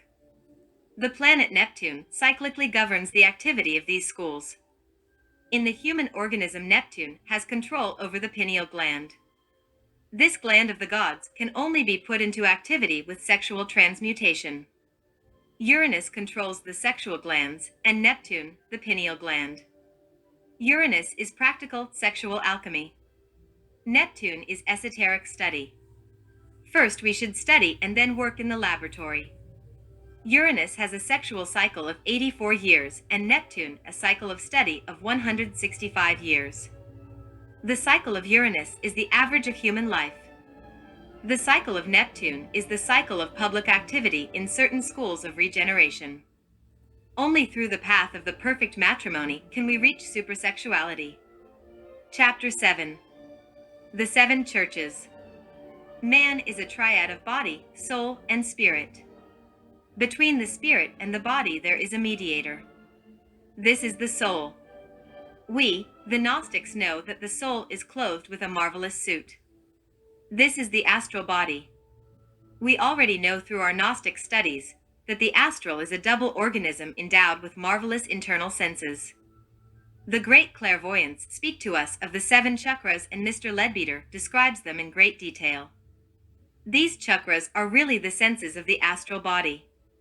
These magnetic centers are found in intimate correlation with the glands of internal secretion. In the laboratory of the human organism, there are 7 components submitted to a triple nervous control. The nerves as agents of the law of the triangle control the glandular. Septennial, the 3 different nervous controls that interact with each other are as follows. First, the cerebrospinal nervous system, agent of conscious function. Second, the great sympathetic nervous system, agent of the unconscious, subconscious, and instinctive functions. Third, the parasympathetic or vagus, which collaborates by restraining the instinctive functions under the direction of the mind. The cerebrospinal system is the throne of the divine spirit. The great sympathetic system is the vehicle of the astral. The vagus or parasympathetic system obeys the commands of the mind. 3 rays and 7 magnetic centers are the basis for any cosmos, in the infinitely large, as well as in the infinitely small. Just as it is above, so below. The 7 most important glands of the human organism constitute the 7 laboratories controlled by the law of the triangle.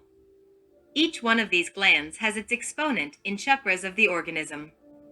Each one of the 7 chakras has its roots in intimate correlation with one of the 7 churches of the spinal column. The 7 churches of the spine control the 7 chakras of the great sympathetic nervous system. The 7 churches enter into intense activity with the ascent of Kundalini along the medullary channel. Kundalini dwells in the electrons.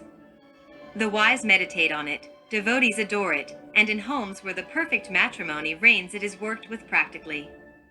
Kundalini is the solar fire enclosed in the seminal atoms, the ardent electronic substance of the sun which, when liberated, transforms us into terribly divine gods. The fires of the heart control the ascent of Kundalini through the medullary channel. Kundalini develops, evolves, and progresses according to the merits of the heart. Kundalini is the primordial energy enclosed within the Church of Ephesus. This church is located 2 finger widths above the anus and 2 finger widths below the genital organs. The divine serpent of fire sleeps within its church, coiled 3.5 times. When the solar and lunar atoms make contact in the tribene near the coccyx, Kundalini, the igneous serpent of our magical powers, awakens.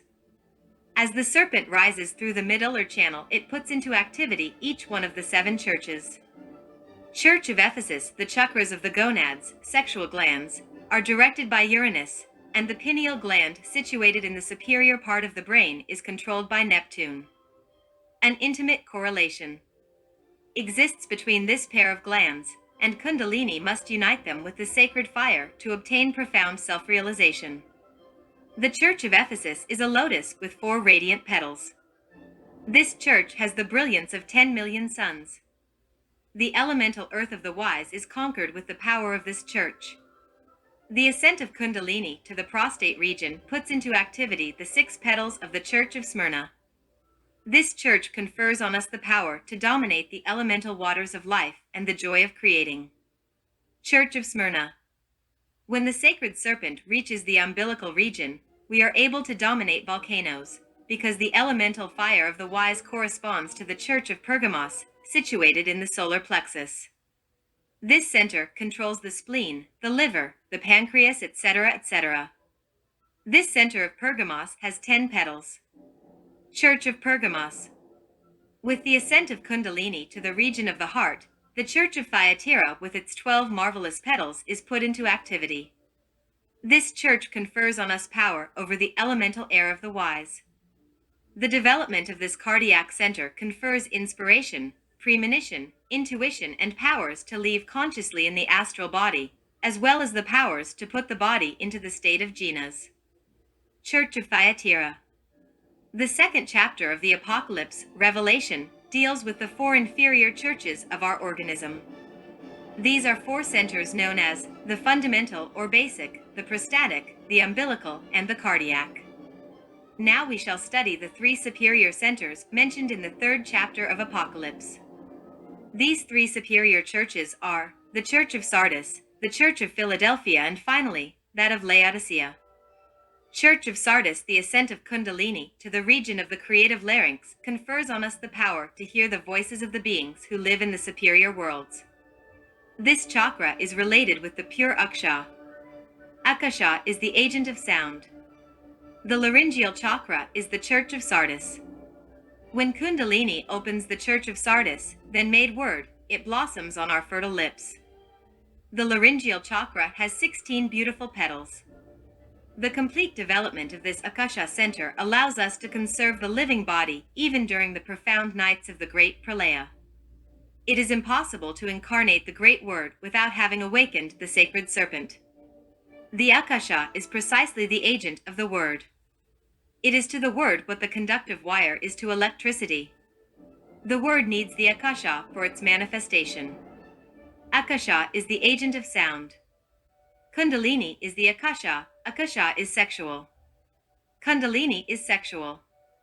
The magnetic center where our Kundalini normally lives is absolutely sexual, as is demonstrated by the concrete fact of where it is situated, 2 fingers above the anus, and close to 2 fingers below the genitals. The space where it is located is 4 fingers wide. Only with sexual magic is it possible to awaken Kundalini and develop it totally. This is what the infrasexuals do not like. They feel themselves to be super transcendent and mortally hate sexual magic. On a certain occasion, after listening to a conference that we gave about sexual magic, someone protested, saying that this was the way that the Gnostics corrupted women. This individual was an infrasexual. The man protested because we were teaching the science of regeneration, but on the other hand he did not protest against intermediate sex, or against prostitutes, or against the vice of onanism, neither did he say that those people were corrupted. He protested against the doctrine of regeneration, but not against the doctrine of degeneration. Infrasexual people are like this. They feel immensely superior to all people of normal sexuality. They protest against regeneration, but defend degeneration. Infrasexuals can never incarnate the Word. They spit into the sacred sanctuary of sex, and the law punishes them, casting them to the abyss forever. Sex is the sanctuary of the Holy Spirit. When Kundalini reaches the point between the eyebrows, the Church of Philadelphia is opened. This is the eye of wisdom. Our Father who is in secret dwells in this magnetic center. The chakra between the eyebrows has 2 fundamental petals and many, many splendorous radiations. This center is the throne of the mind. No true clairvoyant says that he is. No true clairvoyant says, I saw. The clairvoyant initiate says, we consider. Church of Philadelphia. Every clairvoyant needs initiation. The clairvoyant without initiation is in danger of falling into very grave error. The clairvoyant who lives recounting his visions to all the world is liable to lose his faculty. The talkative clairvoyant can also lose the equilibrium of the mind. The clairvoyant must be quiet, humble, modest. The clairvoyant should be like a child. Church of Laodicea. When Kundalini reaches the level of the pineal gland, the Church of Laodicea is opened. This lotus flower has 1,000 brilliant petals. The pineal gland is influenced by Neptune. When this church is opened, we receive polyvision, intuition, etc. The pineal is intimately related to the chakras of the gonads or sexual glands. The greater the degree of sexual potency, the greater the degree of development of the pineal gland. The lesser the degree of sexual potency, the lesser is the development of the pineal gland.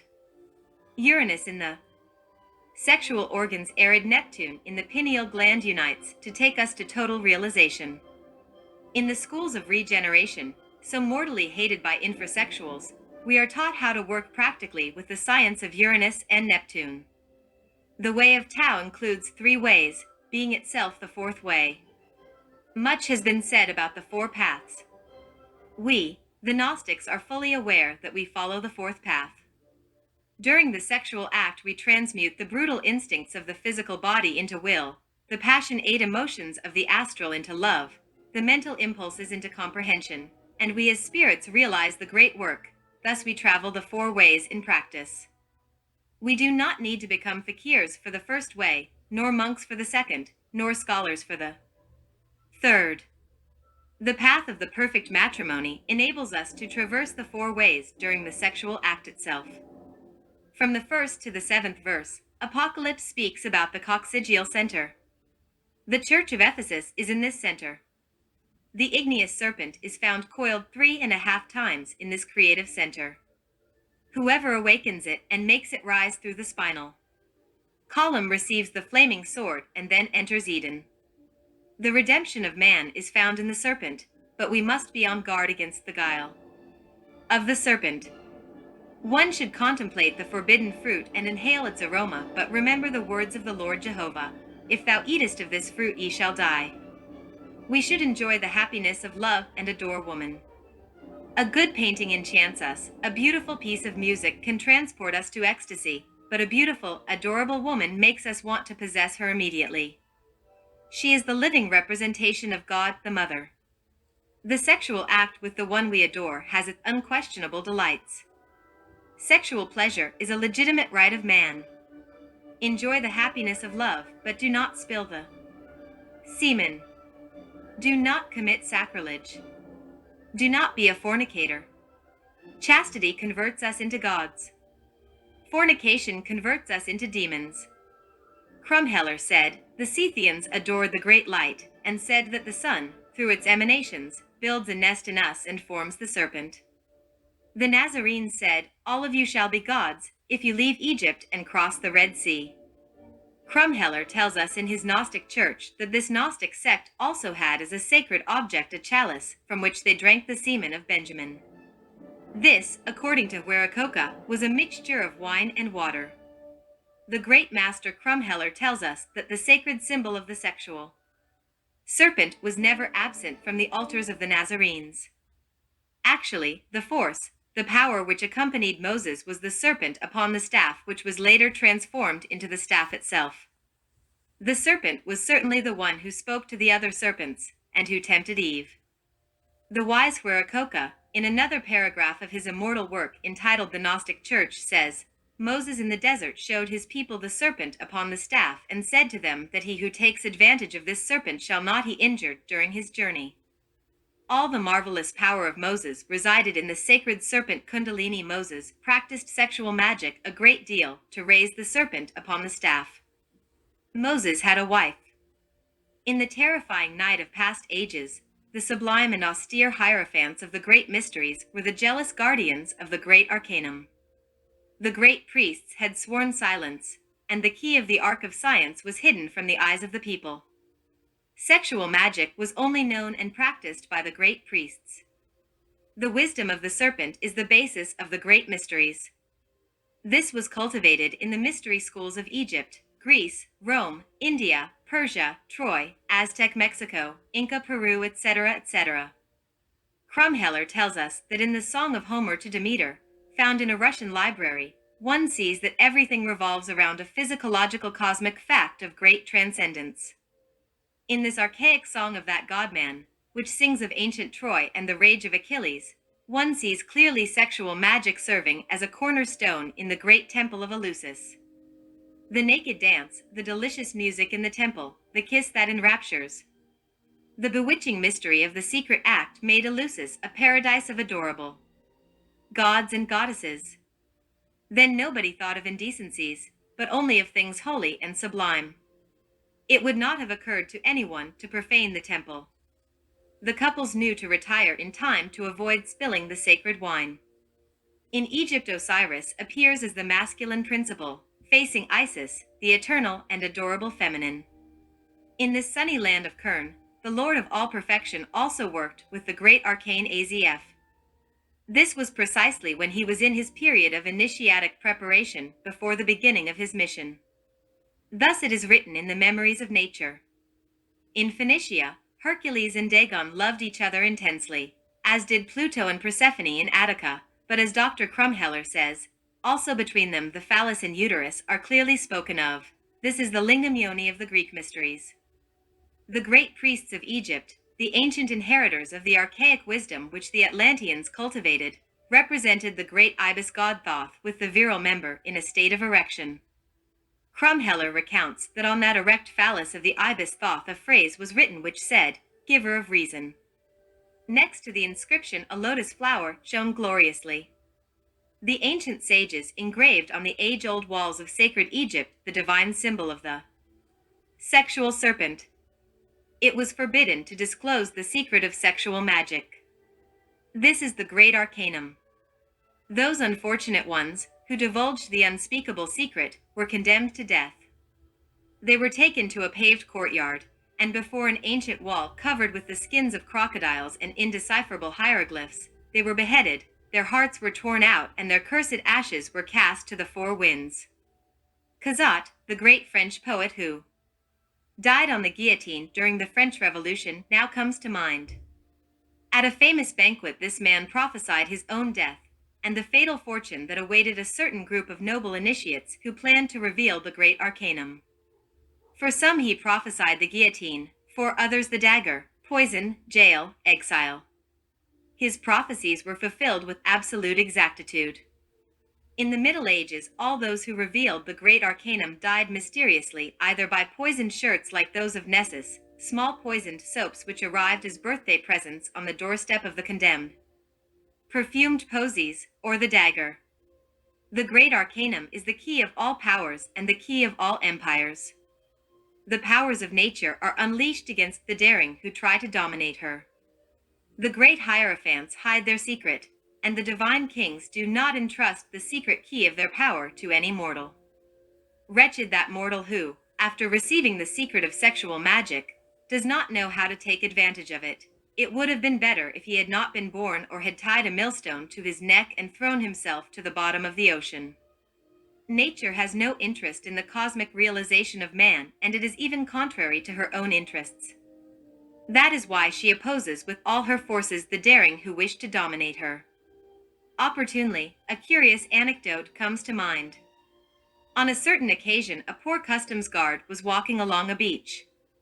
Suddenly, something caught his attention. In the sands, lashed by the wild waves of the Caribbean, he saw a leather object. The man moved towards it and, with great surprise, encountered a small black leather case. He immediately went to the port captain's office and handed the object over to his superior. Having fulfilled his mission, he then went home. When the following day he went to work, the superior officer with great anger gave the man a 20 centavos coin, saying at the same time, "Imbecile, this is what you deserve. Take this coin so that you can hang yourself. You do not deserve to live. Buy some rope with these 20 cents and hang yourself from a tree." Luck came your way, and you scorned it. The briefcase that are handed over to me had in it close to $1 million. Get out of here. Go away, imbecile. You do not deserve to live. Really, this is the fatal fortune that awaits those who do not know how to take advantage of the precious treasure of the great arcanum. Such people do not deserve to live. Never in their lives have they been taught the great arcanum of sexual magic, and now we are disclosing it. Unfortunates are they who, after having come across the treasure of the kings in their path, scorn it as the guard in the example. The treasure of the great arcane is even more valuable than the fortune found by the guard. To scorn this is really to be an imbecile. To awaken Kundalini, a wife is needed. However, we should warn that the initiate can only practice sexual magic with one woman. They who practice sexual magic with different women commit the crime of adultery. They do not progress in these studies. Unfortunately, there are certain individuals who use sexual magic as a pretext to seduce women. They are the profaners of the temple. This same class of man falls inevitably into the practice of black magic. We warn women to be very careful of these sexually perverse people. There are also many women who, under the said pretext of reaching profound self-realization, unite with any male. What these passionate women want is to satiate their carnal desires. The world will always be the same, and since we have been disclosing the great arcanum, there have appeared, as was to be expected, the pigs who trample on the doctrine and then die, poisoned by the bread of wisdom. The cult of sexual magic can only be practiced between husband and wife.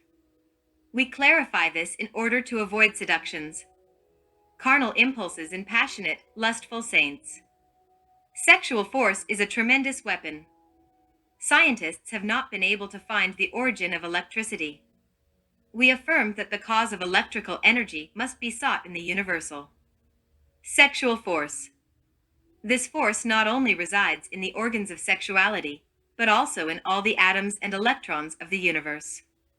The light of the sun is a product of sexuality. An atom of hydrogen sexually unites with an atom of carbon to produce solar light. Hydrogen is masculine, carbon, feminine. Solar light is the result of the sexual union of both. The studies of the processes of carbon are very interesting. These processes are the gestation of light. The cause causorum of electricity should be sought in the universal serpentine fire. That fire dwells in the electrons. The wise meditate on it, mystics adore it, and those who follow the path of the perfect matrimony work with it practically. The sexual force in the hands of white magicians and black magicians is a tremendous weapon. Thought draws the sexual fluid to the spinal column to deposit it in its respective bursa. With the fatal spilling of this fluid, billions of solar atoms are lost. The movement of sexual contraction that follows the spilling of the semen gathers from the atomic infernos of man billions of satanic atoms which replace the lost solar atoms. In this way, we form the devil within us. When we refrain the sexual impulse, then the marvelous fluid returns to the astral body, multiplying its ineffable splendors. In this way we form Christ within us. Thus, with sexual energy, we can form within ourselves Christ or the devil. The great master, in his capacity as cosmic Christ incarnate, said, "I am the bread of life. I am the living bread. If any man eat of this bread, he shall live forever. Whoso eateth my flesh, and drinketh my blood, hath eternal life, and I will raise him up at the last day. He that eateth my flesh, and drinketh my blood, dwelleth in me, and I in him." Christ is the solar soul, the living spirit of the sun. He, with his life, makes the ear of wheat grow, and in the grain, in the seed is enclosed all the potency of the solar logos. Vegetable, animal, or human seed contains the Christic substance of the solar logos, enclosed as if within a precious casket. A marvelous child germinates, is born within us by making the creative energy return inwards and upwards, a Christified astral body. This vehicle confers upon us immortality. This is our Christos mediator. With this vehicle, we can reach the Father who is in secret. The Lord of all perfection said, "No one can reach the Father except through me." The astral ghost that mortals possess is nothing more than an outline of a man. It does not even have unity. This ghostly facade is a den of demons and of all kinds of filthy and abhorrent entities. Within this astral ghost lives the I, the devil. This is an infernal legion. The I is legion. Just as the body is composed of many atoms, so also the I is composed of millions of eyes. Diabolic intelligences, repugnant demons who quarrel amongst themselves. When a person dies, he becomes just that, legion. The person himself becomes dust. Only that remains alive, the legion of eyes. Clairvoyants usually meet the disincarnated dressed differently and appearing simultaneously in different places. The person seems to have become many people in legion. Nevertheless, when we have given birth within us to the Christic astral body, we continue after death living in that sidereal body. Then we are really immortal. Those people who possess the Christic astral body find after death that they have the consciousness awake. Ordinary disincarnated people live after death with the consciousness asleep. Death is really a return to fetal conception. Death is the return to the seed. Everyone who dies returns to a new maternal womb, totally unconscious, asleep. People do not even have the soul incarnated. The souls of people are disincarnated. The only thing people have incarnated is an embryo of soul. Evil people have not even incarnated this embryo of soul. Only by possessing the Christified astral body can we incarnate soul. Ordinary people are only the vehicle of the I. The name of each mortal is legion. Only with sexual magic are we able to give birth within us to the Christ astral. Temptation is fire. The triumph over temptation is light. Refrained desire makes the astral fluid rise toward the pineal gland, and thus, within us the Adam Christ is born, the Superman. When we stimulate the sexual organs in order to realize the coitus, the semen is multiplied. When it is not spilled, it is transmuted and converts us into gods. The sexual fire is the sword with which the internal God combats the tenebrous. All those who practice sexual magic open the 7 churches. Anyone who, after having worked with Kundalini, spills the semen, inevitably fails because Kundalini then descends 1 or more vertebrae according to the magnitude of the fault. We must struggle until we attain perfect chastity, because if not, I will come unto thee quickly, and I will remove your candlestick from its place, if you do not repent. The vapor which arises from the seminal system opens the inferior orifice of the spinal column so that the sacred serpent may enter via it. This orifice is closed in ordinary people. The seminal vapor of black magicians is directed towards the abyss. The seminal vapor of white magicians is raised towards the heavens. To open the Church of Ephesus means to awaken Kundalini. The color of this center is dirty red in the libertine, yellowish red in the initiate, and blue-purple red in the mystic initiate. The solar and lunar atoms arise from the seminal system. The seminal vapors have as a base the atoms of the sun and the moon. The seminal vapors are transmuted into energy. The energies bipolarize into positive and negative, solar and lunar. These energies rise through the sympathetic channels of Ida and Pingla to the chalice. This chalice is the brain. The semen, already totally converted into energies, rises through the two sympathetic channels, which are the two witnesses of apocalypse, the two olives of the temple, the two candelabra which are before the god of the earth, the two serpents which are entwined on the rod of the caduceus of Mercury. When their tails touch, the solar and lunar atoms make contact in the coccyx near the tribene. Then Kundalini awakens.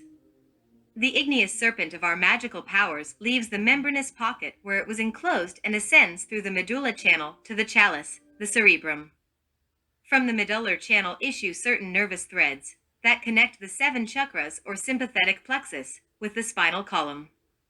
The sacred fire activates the 7 magnetic centers. Kundalini coordinates the activity of the 7 chakras in a marvelous way. All this could be represented by a staff with 7 beautiful, fragrant roses. The staff represents the spinal column, and the 7 roses represent the 7 chakras or magnetic centers. The delicate stems of these 7 roses of ardent fire are the fine threads that unite them with the spinal column. In the semen, the powers of light fight against the powers of darkness. The advent of the fire is the most grandiose event of the perfect matrimony. The center in which the serpent is found coiled has 4 petals, of which only 2 are in activity. With initiation, the other 2 are activated. The prostatic chakra has 6 most precious colors: red, orange, yellow, green, blue, and violet. This is the Church of Smyrna. This center is extremely important to the magician. With this center, we control the sexual act. This is the magnetic center of practical magic. The third center is the Church of Pergamos. This is the brain of the emotions. Established within the human organism, we have a true wireless station. The receptor is the umbilical center. The transmitting antenna is the pineal gland. The mental waves of those who think of us reach the umbilical center or emotional brain and then pass to the cerebrum, where we are made conscious of those thoughts. The Church of Thyatira, the 4th center, is worthy of much admiration. The cardia or cardiac center is intimately related with the heart of the solar system. Man is a universe in miniature. If we want to study the universe, we should study man. In the universe, we discover man. In man, we discover the universe. The solar system seen from afar really resembles a glorious man walking through the unalterable infinite. There, all time has been converted into a living form full of ineffable music, the music of the spheres. An instant of perception of this celestial man is 80 years. The heart of this celestial man is really found in the center of the solar disk. Those who know how to travel consciously and positively in the astral body can visit that temple. A gigantic abyss, blacker than night, leads to the sanctuary. Few are they who have valor to descend through that fatal abyss. In the frightening depths of that solar abyss, one can perceive terrible things, scorching flames, the terror of mystery.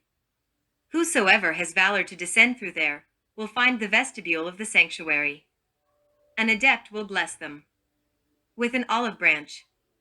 Happy are they who can obtain entry into the secret place. A narrow passage leads the beloved disciple to the secret place of the sanctuary. That is the cardia of the solar system. In that sacred place live the 7 saints. They are the governors of the 7 solar rays. The most important ray is that of Kundalini or serpentine fire that shines intensely at dawn. Every perfect matrimony should practice sexual magic in the dawn. The solar system is the body of a great being. He is all perfection. The heart of this great being is in the sun. The chakra of the heart has 12 petals, 6 active and 6 inactive. With the sacred fire, all 12 petals enter into activity. We should work on the heart by means of intense prayer. The 5th center is the Church of Sardis. This is the center of the creative larynx. This is the lotus of 16 petals. When the human being puts this lotus into activity by means of the fire, he then receives the magic ear. The sacred fire becomes creative in the throat. The angels create with the power of the word. The fire blossoms on the fertile lips, made word. The initiate is capable of creating anything with thought and then to materialize it with the word. The subject of hearing with the magic ear has not been well defined by occultists. We should point out that whoever has the magic ear is really able to hear, to perceive almost physically, or better said, in a form similar to the physical. The magical ear permits us to hear the angels. When the totality of the creative energy rises to the brain, we rise to the angelic state. Then we create with the power of the word. We do not reach these heights by means of the mechanical evolution of nature. Evolution is the movement of universal life, but this does not take anyone to the angelic state. Nature is not interested in the Superman. Nature contains all the possibilities, but the Superman is even contrary to her vested interests. The most terrible forces of nature opposed the birth of the Superman. The angel, the Superman, is the result of a tremendous revolution of consciousness. Nobody is obliged to help the individual in this revolution. This is a very intimate question for each one. The problem is absolutely sexual. The sword must be drawn, and we must fight the terrible forces of nature that oppose the birth of the Superman. When the sacred fire opens the frontal chakra, which is the Church of Philadelphia with its 2 marvelous petals and its immeasurable brilliance, then we can see clairvoyantly. People are accustomed to live theorizing and swearing to things that they have never seen. It is necessary to awaken clairvoyance to see the great internal realities. The frontal chakra is the throne of the mind. When study and clairvoyance advance in a balanced and harmonious form, then we enter the temple of true wisdom. Many affirm what they have read, repeating borrowed enlightenment. This class of people believe that they know, but have never seen that which they have read. They are repeating like parrots, that is all. These people do not know anything. They are ignorant people. They are erudite ignoramuses. To know one must first be. Clairvoyance is the eye of the being. Being and knowing should advance in a parallel and balanced manner. Those who have read a great deal of occultism feel that they are wise. If these poor people have not seen what they have read, one can be quite sure they know absolutely nothing. There are seers of all types in the world. The true clairvoyant never goes about saying so. Every student of occultism, when he experiences the first clairvoyant visions, has the tendency to tell the whole world. Then others laugh at him, and since the vibrations of these people are negative, finally the novice ends up losing the balance of the mind. Clairvoyance without initiation leads students into error and even to the crime of calumny, abuse, and sometimes even to homicide. Someone who has flashes of clairvoyance sees, for example, his wife in astral committing adultery with a friend. If the seer does not have initiation, and if he is jealous, he could then assassinate his wife or his friend, although the unfortunate one may be a saint, or his friend may be true and loyal. One must take into account that in the astral the human being is legion, and each pluralized eye repeats actions committed in previous lives. The great masters of the White Lodge have been calumniated by seers. Every master has a double exactly the same as him. If the master preaches chastity, his double preaches fornication. If a master does good works, his double does bad. He is exactly his antithesis. In all these things we can only trust those clairvoyants who have reached the 5th initiation of major mysteries. Furthermore, we should keep in mind that before the 5th initiation of major mysteries, the human being does not have his Christified vehicles at his disposal to serve as the temple of his internal God. Neither the soul nor the Christ can enter people who do not have the vehicles in order. Whoever has not incarnated his soul does not have real existence. It is a legion of egos that struggle to manifest themselves through the body of man. At times the drinking eye acts, at others the smoking eye, the killing eye, the stealing eye, the loving eye, etc., etc. Conflict exists between these egos. That is why we see many who swear they belong to the Gnostic movement, and later regret it, declaring themselves enemies of Gnosis. The eye who swears to be faithful to Gnosis is displaced by another, which hates Gnosis. The eye who swears it adores a woman is replaced by another eye that abhors her. The eye is a legion of demons. How can we trust in clairvoyants who have not yet incarnated their soul? The man who has not incarnated his soul still does not have moral responsibility. How could we possibly trust in demons? Students of Gnosis must be very careful of those who go about declaring themselves seers and prophesying to the people. The true clairvoyant never says so. The masters of the fifth initiation of major mysteries are very humble and quiet. No student of occultism is a master. Only those who have obtained the fifth initiation of major mysteries are true masters. Nobody is a master before the fifth initiation. The last lotus flower to open is the Church of Laodicea. This lotus flower has 1,000 petals. This lotus flower shines gloriously upon the heads of the saints. When Kundalini reaches the pineal gland, this marvelous flower opens. This is the eye of polyvision, the diamond eye. With this faculty we can study the memory of nature. This is the divine eye of the spirit. The first sacred serpent then passes from the pineal gland to the eye of wisdom located between the two eyebrows.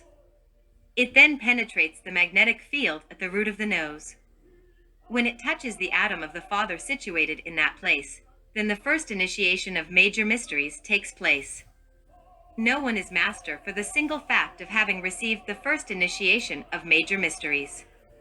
This only means that one more has entered the current that leads to nirvana. The student must raise the 7 serpents in successive order.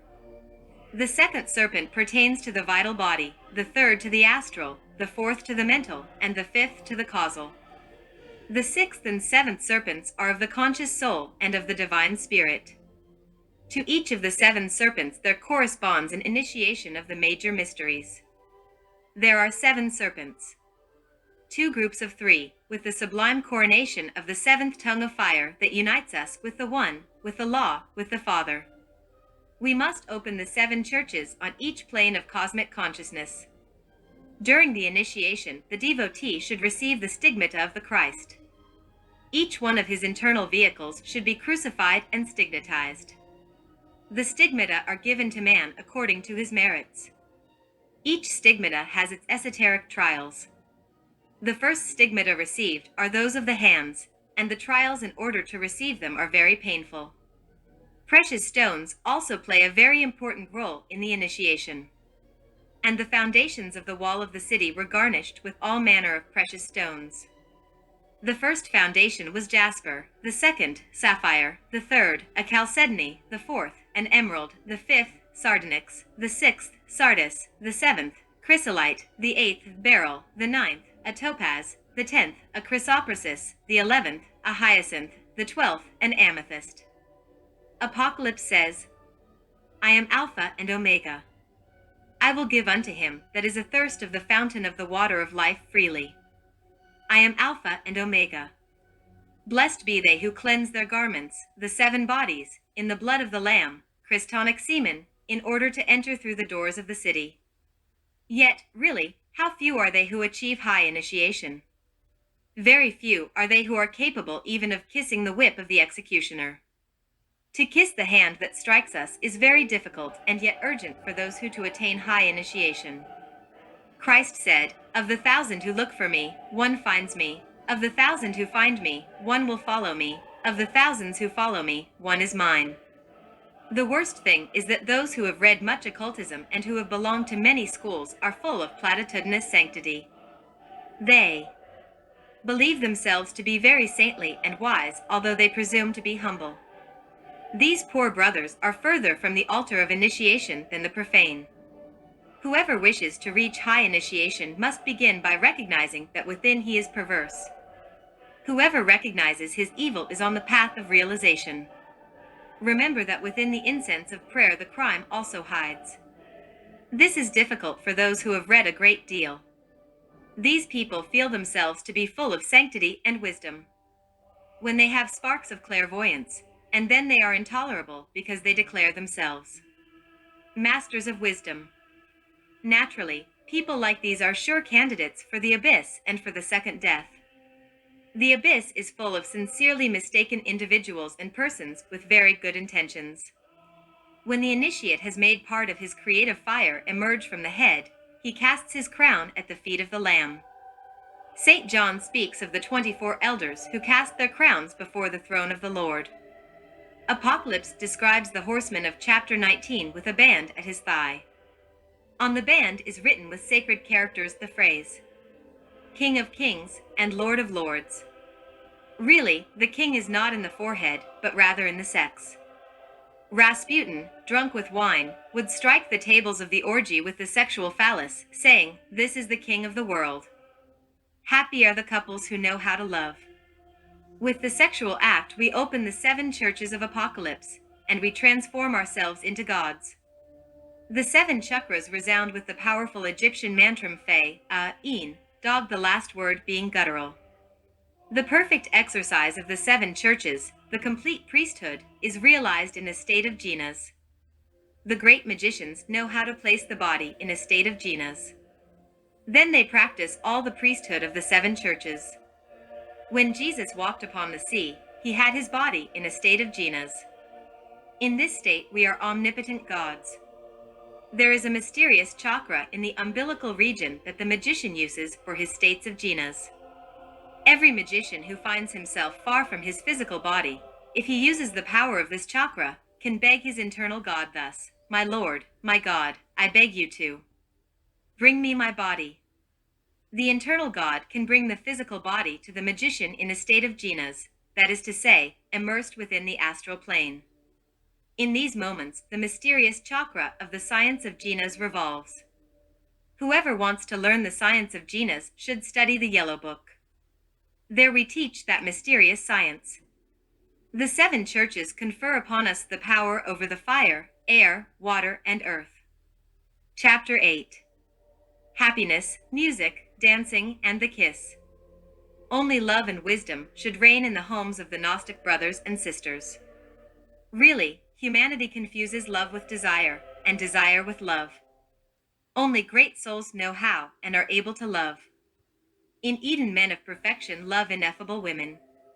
To love one must be. Those who incarnate their soul know how to truly love. The I does not know how to love. The demon I which today swears love is replaced by another demon I that does not want to love. We already know that the I is plural. The pluralized I is really a legion. That whole succession of the I lives in conflict. It is said that we have one mind. We, the Gnostics, affirm that we have many minds. Each phantom of the pluralized I has its mind. The I which kisses and adores the beloved. Woman is displaced by another I who hates her. To love one must be. Man still is not. Whoever has not incarnated the soul is not. Man still does not have real existence. From the mouth of man speaks a legion of demons, demons who swear love, demons who abandon the beloved, demons who hate, demons of jealousy, of anger, of malice, etc., etc. Nonetheless, the intellectual animal mistakenly called man, in spite of all this, has incarnated the essence, a fraction of his human soul, the Buddha. The Buddha knows how to love. The I does not know how to love. We should forgive the defects of the beloved, because these are the defects of the I. Love is not to blame for the quarrels. The guilty one is the I. In the home of the Gnostic initiate, there should be a source of happiness, music, and ineffable kisses. Dance, love, and the joy of loving strengthen the embryo of the soul that children have within.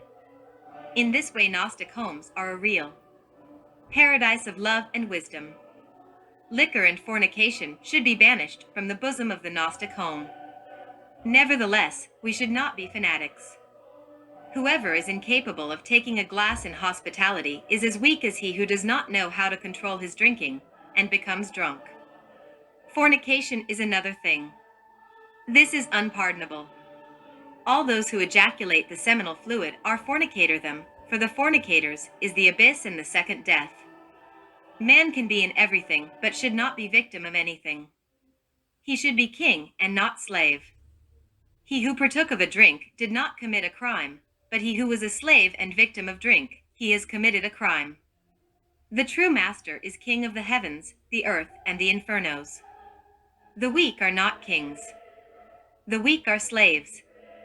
The initiate only unites sexually with his wife in order to practice sexual magic. Unhappy are they who unite with woman to spill the semen. The initiate is not suddenly overwhelmed by that feeling of death which fornicators experience when they lose their semen. Man is one half, woman the other half. During the sexual act, one experiences the happiness of being complete. Those who do not spill the semen conserve that happiness eternally. It is not necessary to spill the semen to create a child. The spermatozoon that escapes without the loss of semen is a selected spermatozoon. A spermatozoon of a superior type, a totally mature spermatozoon. An infant of a very high order is the result of this form of fecundation. This is how we are able to form a race of supermen. It is not necessary to spill the semen to engender a child. Imbeciles like to spill the semen. The Gnostic is not an imbecile. When the couples are sexually united, clairvoyants usually see a very brilliant light which envelopes the pair. In this instant precisely, the creative forces of nature come to serve as a means for the creation of a new being. When the couple allow themselves to be carried away by carnal passion and then commit the crime of spilling the semen, those luminous forces withdraw.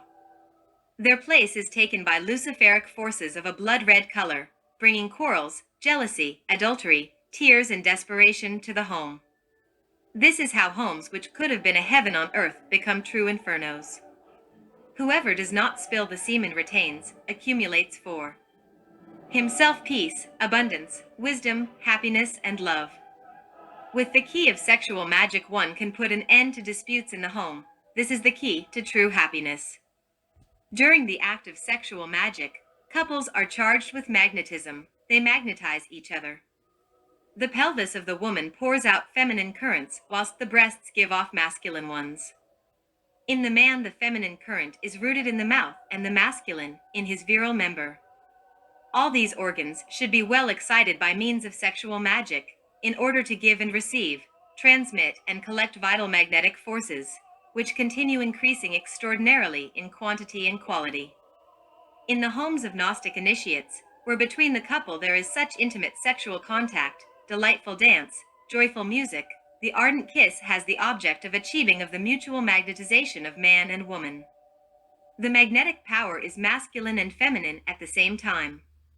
The man needs the currents of his wife if he really wants to progress, and inevitably she needs those of her husband to achieve the development of her powers. When the couples magnetize each other, things progress, and happiness makes its nest in the home. When a man and a woman unite, something is created.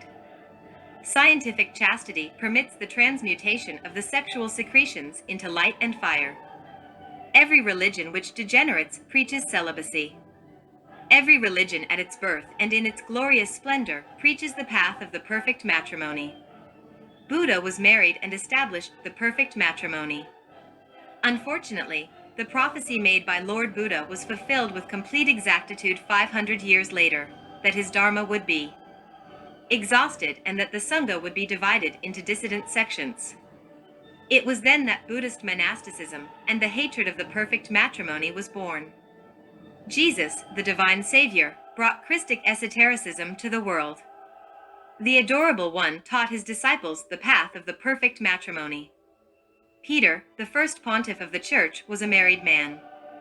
Peter was not celibate. Peter had a wife.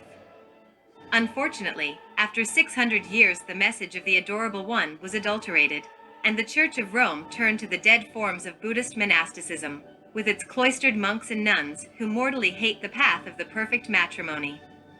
It was then, after 600 years of Christianity, that another message about the perfect matrimony became necessary. Then came Muhammad, the great preacher of the perfect matrimony.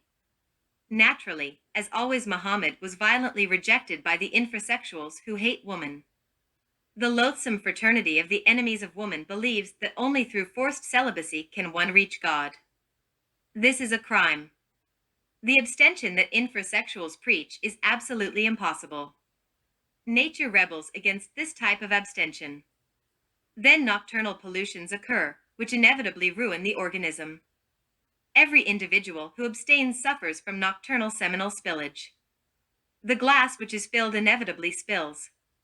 The luxury of abstention is only possible for those who have in fact already reached the kingdom of the Superman. They have already converted their organisms into a machine of eternal sexual transmutation. They have already trained their glands with sexual magic. They are God-men. They are indeed the result of many years of sexual magic and rigorous education in sexual physiology. The initiate loves the great classical music and feels repugnance for the infernal music of common people. Afro-Cuban music awakens the lowest animal depths in man. The initiate loves the music of the great composers. The magic flute of Mozart, for example, reminds us of an Egyptian initiation. There is an intimate relationship between the word and the sexual forces. The word of the great master Jesus was Christified by drinking the wine of light of the alchemist in the chalice of sexuality. When we listen to the 9 symphonies of Beethoven, or the compositions of Chopin, or Liszt's divine Polonaise, the soul is in communion with the music of spheres. Music is the word of the eternal. Our words should be ineffable music, thus we sublimate the creative energy to the heart. Words that are vile, filthy, nauseating, immodest, vulgar, etc., have the power to adulterate the creative energy, converting it into infernal powers. Sacred dances, the naked dance, the ardent kiss, the sexual connection of the illusion mysteries made men into gods. Then it would not have occurred to anybody to think of indecencies, but only of holy and profoundly religious things. The sacred dances are as ancient as the world and have their origin in the dawn of life on earth. The Sufi dances and the whirling dervishes are absolutely marvelous. To speak the word of gold, music must awaken in the human organism. The great rhythms of Mahavan and Hotava, with their 3 eternal pulses, keep the universe firmly on its course. Those are the rhythms of fire. When the soul floats delightfully in sacred space, it has the duty to accompany us with its song, because the universe is sustained by the word. The homes of Gnostic initiates should be full of beauty. Flowers which imbue the air with their aurora, beautiful sculptures, perfect order and cleanliness make each home a true Gnostic sanctuary. The mysteries of Eleusis still exist in secret. The great Baltic initiate, Jacob Johann Freiherr von Uexküll, is one of the most exalted initiates of that school. This great initiate practices sexual magic intensely. We should make it clear that sexual magic may only be practiced between husband and wife. The adulterous man or adulterous woman inevitably fails. You can only be married when there is love. Love is law, but conscious love. Those who use this knowledge of sexual magic to seduce women are black magicians who will fall to the abyss, where weeping and the second death awaits them, which is 1,000 times worse than the death of the physical body.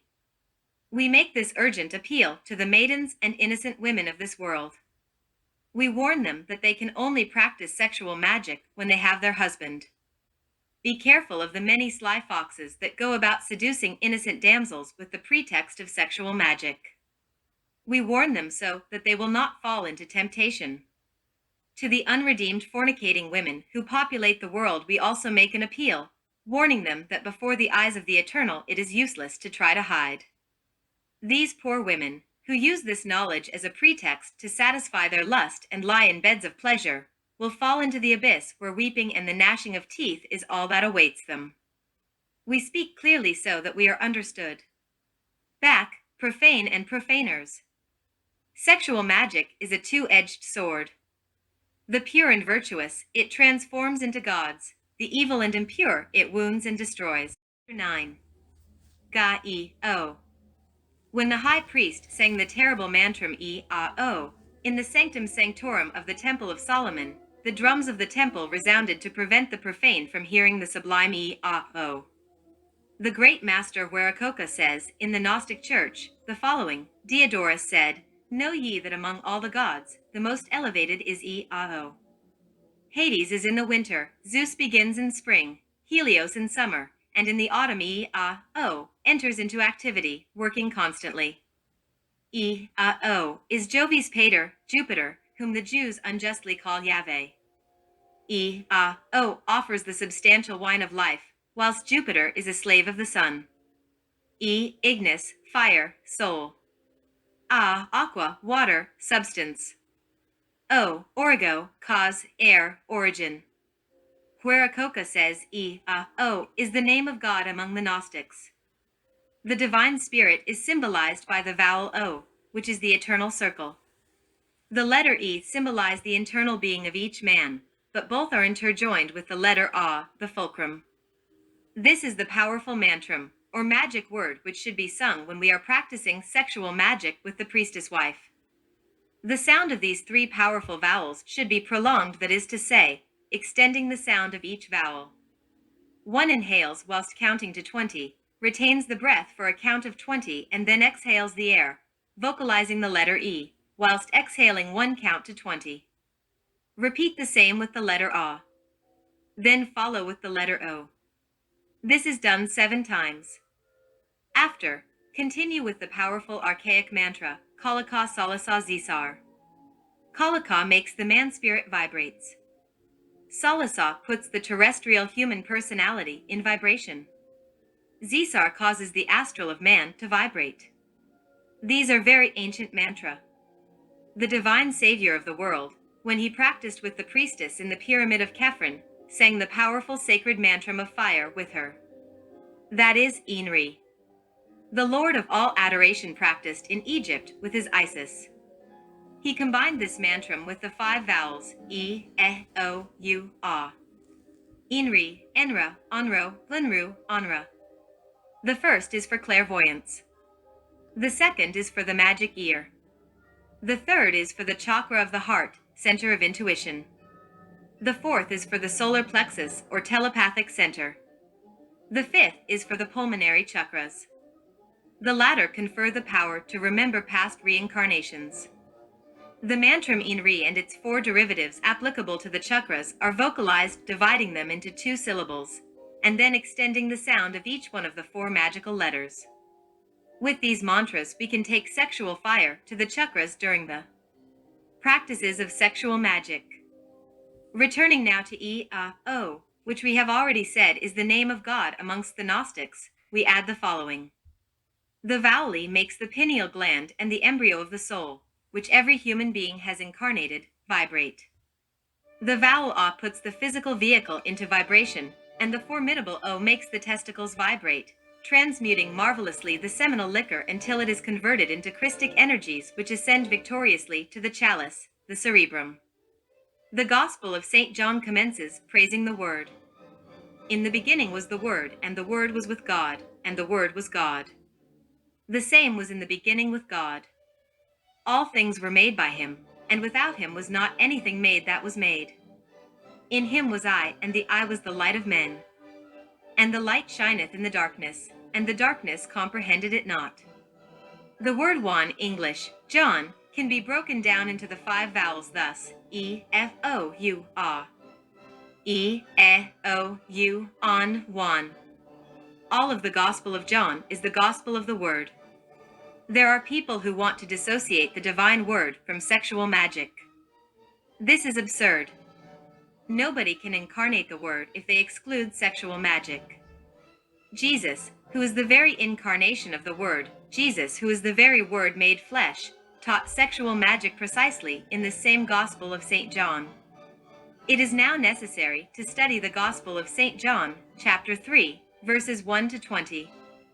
Let us see. There was a man of the Pharisees, named Nicodemus, a ruler of the Jews. The same came to Jesus by night, and said unto him, Rabbi, we know that thou art a teacher come from God. For no man can do these miracles that thou doest, except God be with him. Jesus answered and said unto him, Verily, verily, I say unto thee, except a man be born again, he cannot see the kingdom of God. We have here, dear reader, a sexual problem. To be born has been and always will be sexual. Nobody can be born of theories. We have never known the firstborn of any theory or of any hypothesis. To be born is not a question of beliefs. If only by believing in the Gospels we could be born, then why haven't all the students of the Bible been born? This matter of being born is not a question of believing or not believing. No child is born of beliefs. One is born of the sexual act. This is a sexual question. Nicodemus ignored the great arcanum and, in his ignorance, answered, saying, "How can a man be born when he is old? Can he enter the second time into his mother's womb, and be born?" Jesus answered, "Verily, verily, I say unto thee, except a man be born of water and of the Spirit, he cannot enter into the kingdom of God." It is necessary, reader, that you know that the water of the gospel is the semen itself and the Spirit is the fire. The Son of Man is born of water and of fire. This is absolutely sexual. That which is born of the flesh is flesh, and that which is born of the Spirit is spirit. Marvel not that I said unto thee, Ye must be born again. It is necessary for the Master to be born within our very selves. The wind bloweth where it listeth, and thou hearest the sound thereof, but canst not tell whence it cometh, and whither it goeth. So is every one that is born of the Spirit. Really, he who is born of the Spirit shines for a moment and then disappears amongst the multitudes. The multitudes cannot see the Superman. The Superman makes himself invisible to the multitudes. In the same way that the chrysalis cannot see the butterfly when it has flown away, so the normal and common man loses sight of the Superman. Nicodemus did not understand anything of this, arid replying, said, "How can these things be?" Jesus answered and said unto him, "Art thou a master of Israel, and knowest not these things?" Really, Nicodemus knew the sacred scriptures because he was a rabbi, but he did not know sexual magic, because Nicodemus was not initiated. Jesus continued, saying, "Verily, verily, I say unto thee, we speak that we do know, and testify that we have seen, and ye receive not our witness." Jesus gave testimony of that which he knew, that which he had seen, and that which he had experienced for himself. Jesus practiced sexual magic with a vestal in the pyramid of Kephren. In this way he was born. That is how he prepared himself to incarnate the Christ. That is how he was able to incarnate the Christ in the Jordan. We all know that Jesus, after leaving Egypt, traveled through India, Tibet, Persia, etc., and then upon returning to the Holy Land received the Venistic initiation in the Jordan. When John baptized the Master Jesus, then the Christ entered within the soul of the Master. The Christ was humanized, Jesus was diminished.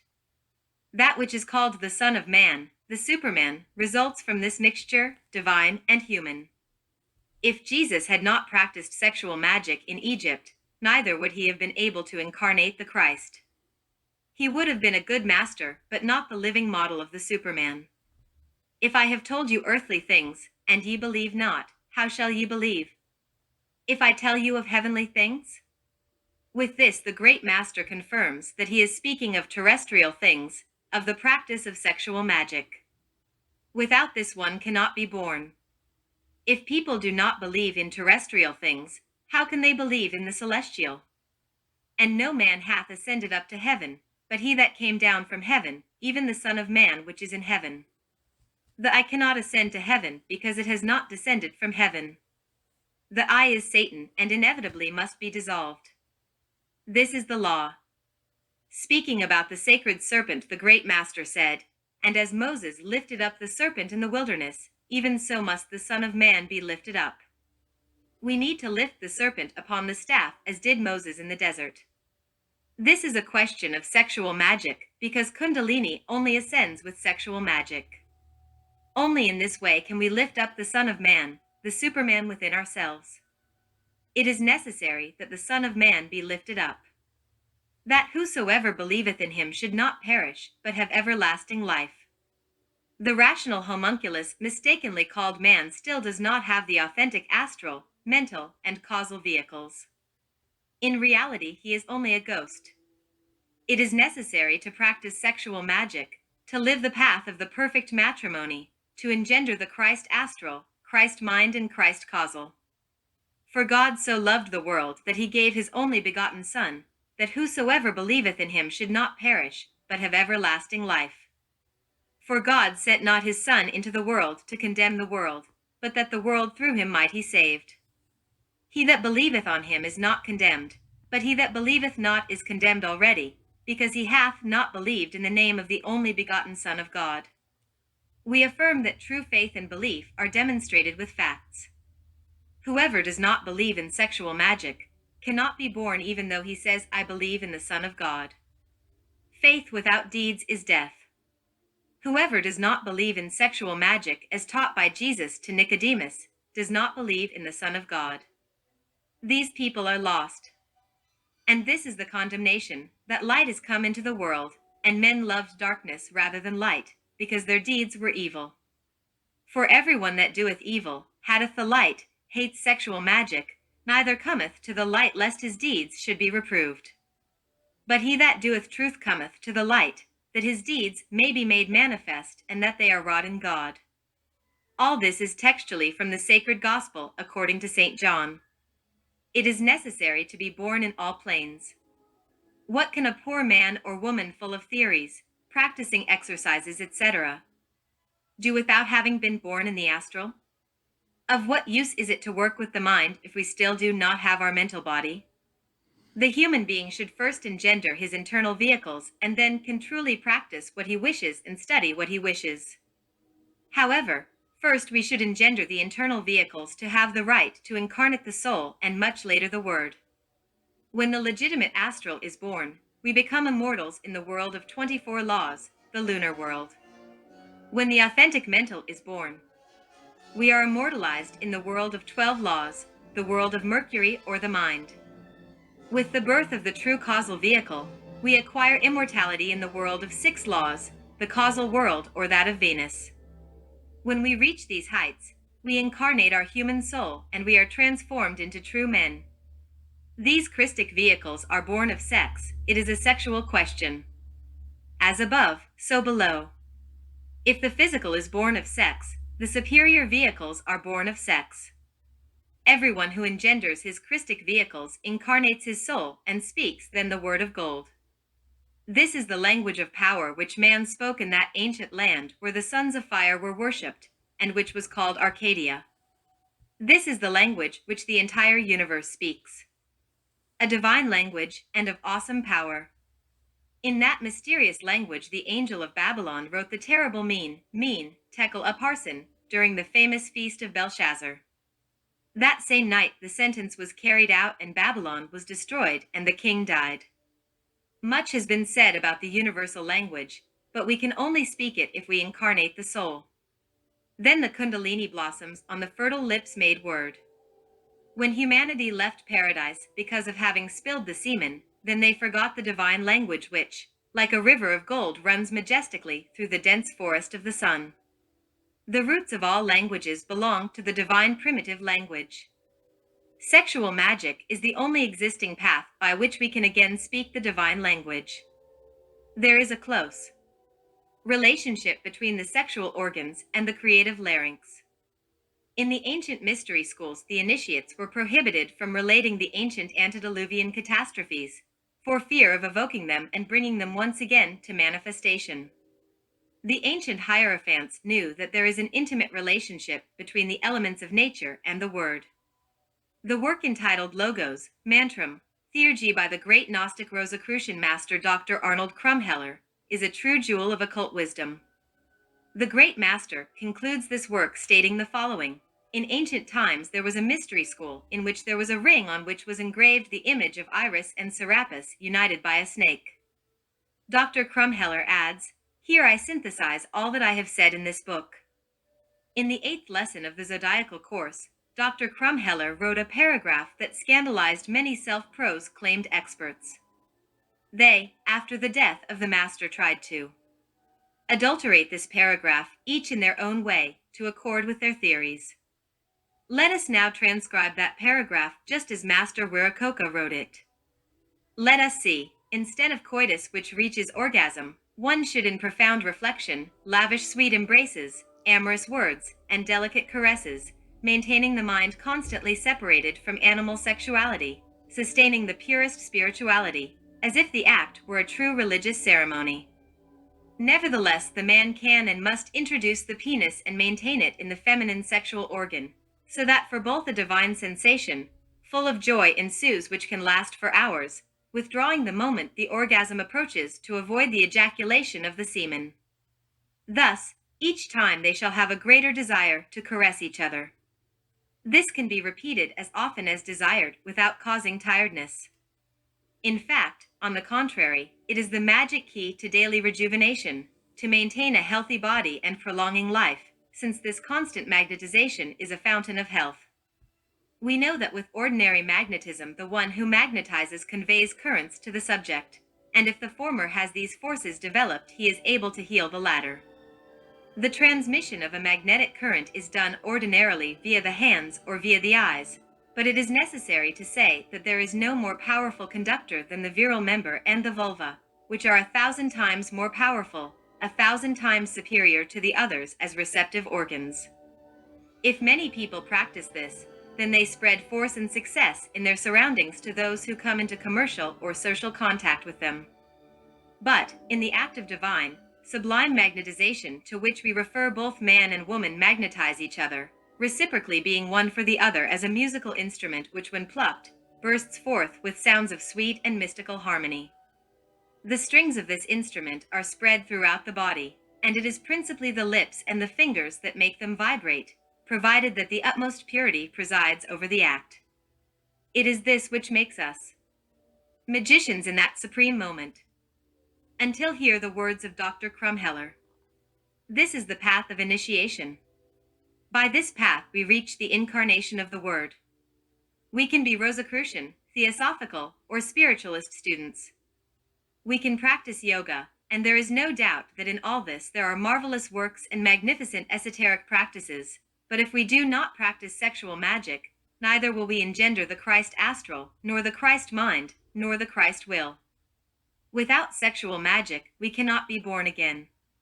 Practice what you wish, study in the school that you most enjoy, pray in the temple that pleases you most, but practice sexual magic. Live the path of the perfect matrimony. We are not against any holy religion, nor against any school, order, or section. All those sacred institutions are necessary, but we advise you to live the path of the perfect matrimony. The perfect matrimony is not opposed to religious life or to esoteric practices of holy yoga. The Gnostic movement is made up of people from all religions, schools, lodges, sects, orders, etc., etc. Remember, dear reader, the sacred jewel with its E-A-O is hidden in Ga-E-O, work with E-A-O. The priest, the master of every lodge, the disciple of yoga, all will achieve birth.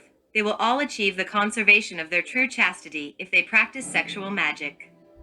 Blessed be E-A-O, blessed be sexual magic, and blessed be the perfect matrimony. The synthesis of all religions, schools, orders, and yogas is found in sexual magic. Any system of self-realization without sexual magic is incomplete and therefore of no use.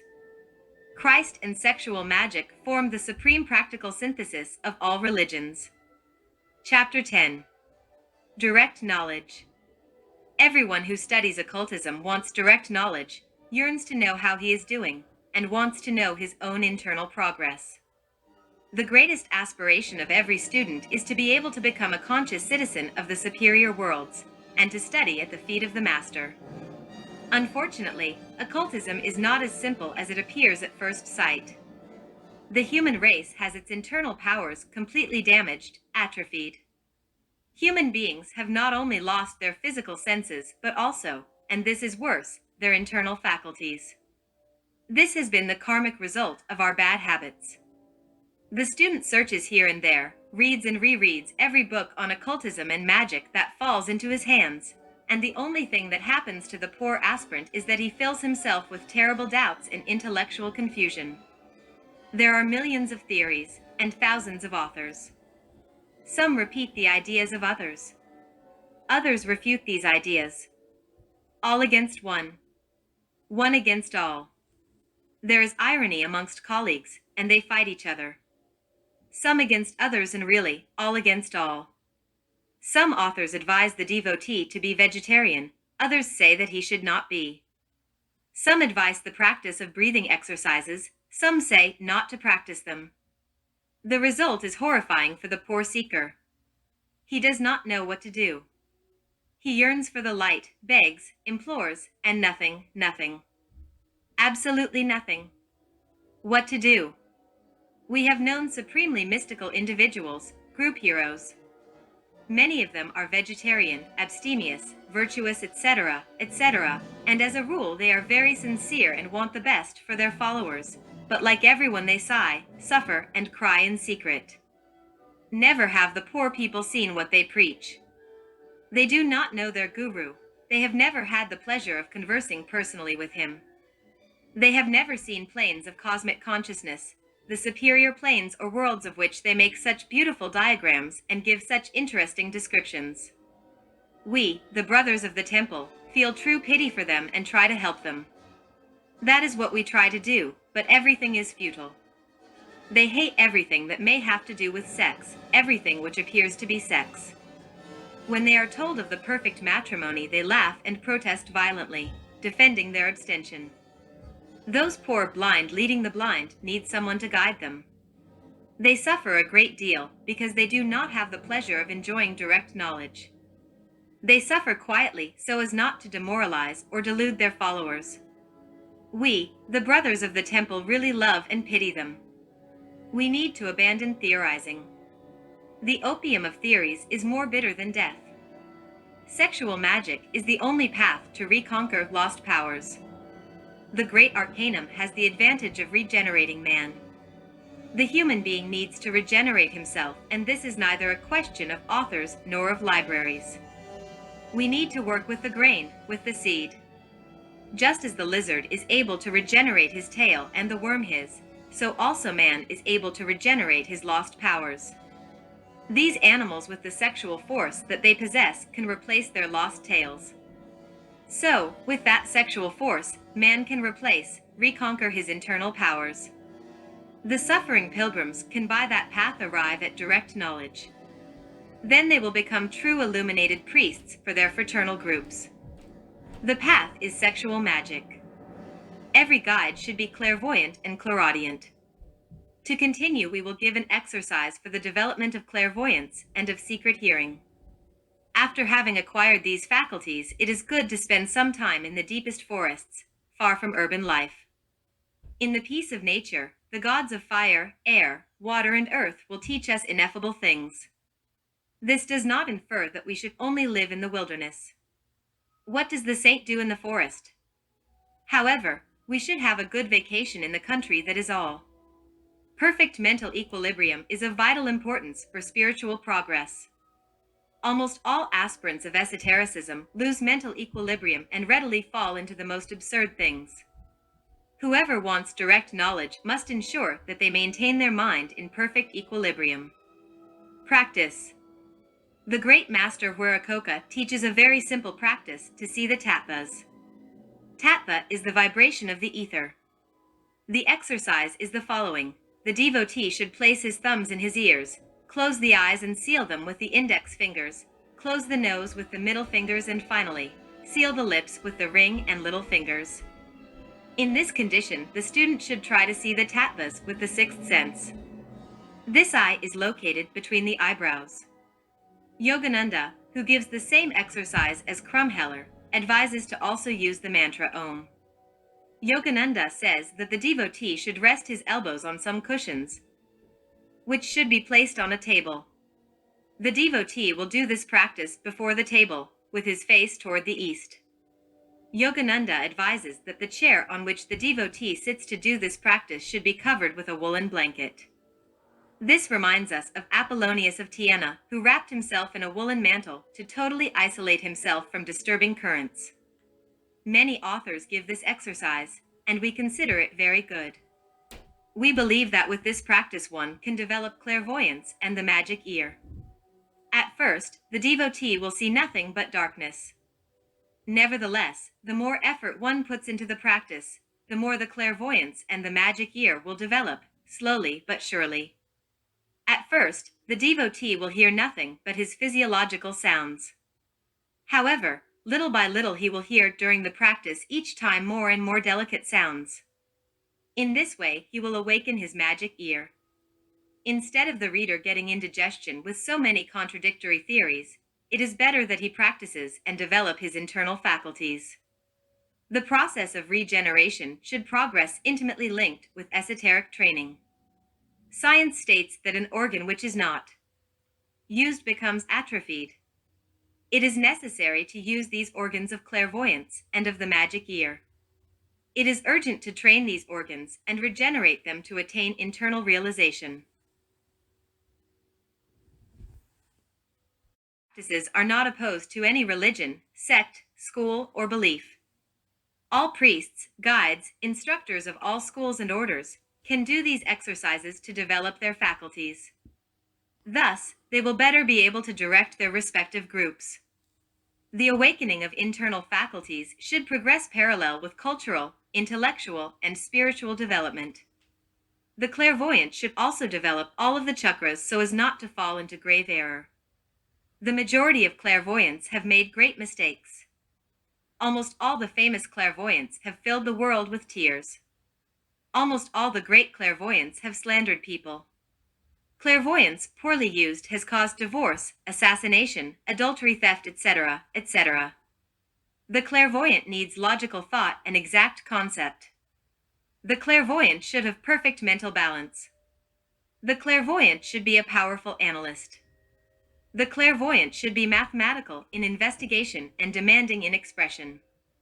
Clairvoyance demands, for its correct functioning, the perfect development of clairaudience, intuition, telepathy, presentiment, and other faculties. Chapter 11. Grow and multiply. The book of Genesis says, "Be fruitful and multiply." To be fruitful signifies to transmute and sublimate the sexual energy in order to grow spiritually. The word multiply refers to the reproduction of the human species. There are two types of children mentioned in the Bible, the sons of God and the sons of men. The sons of God are they who are a result of sexual magic, when there is no lost semen.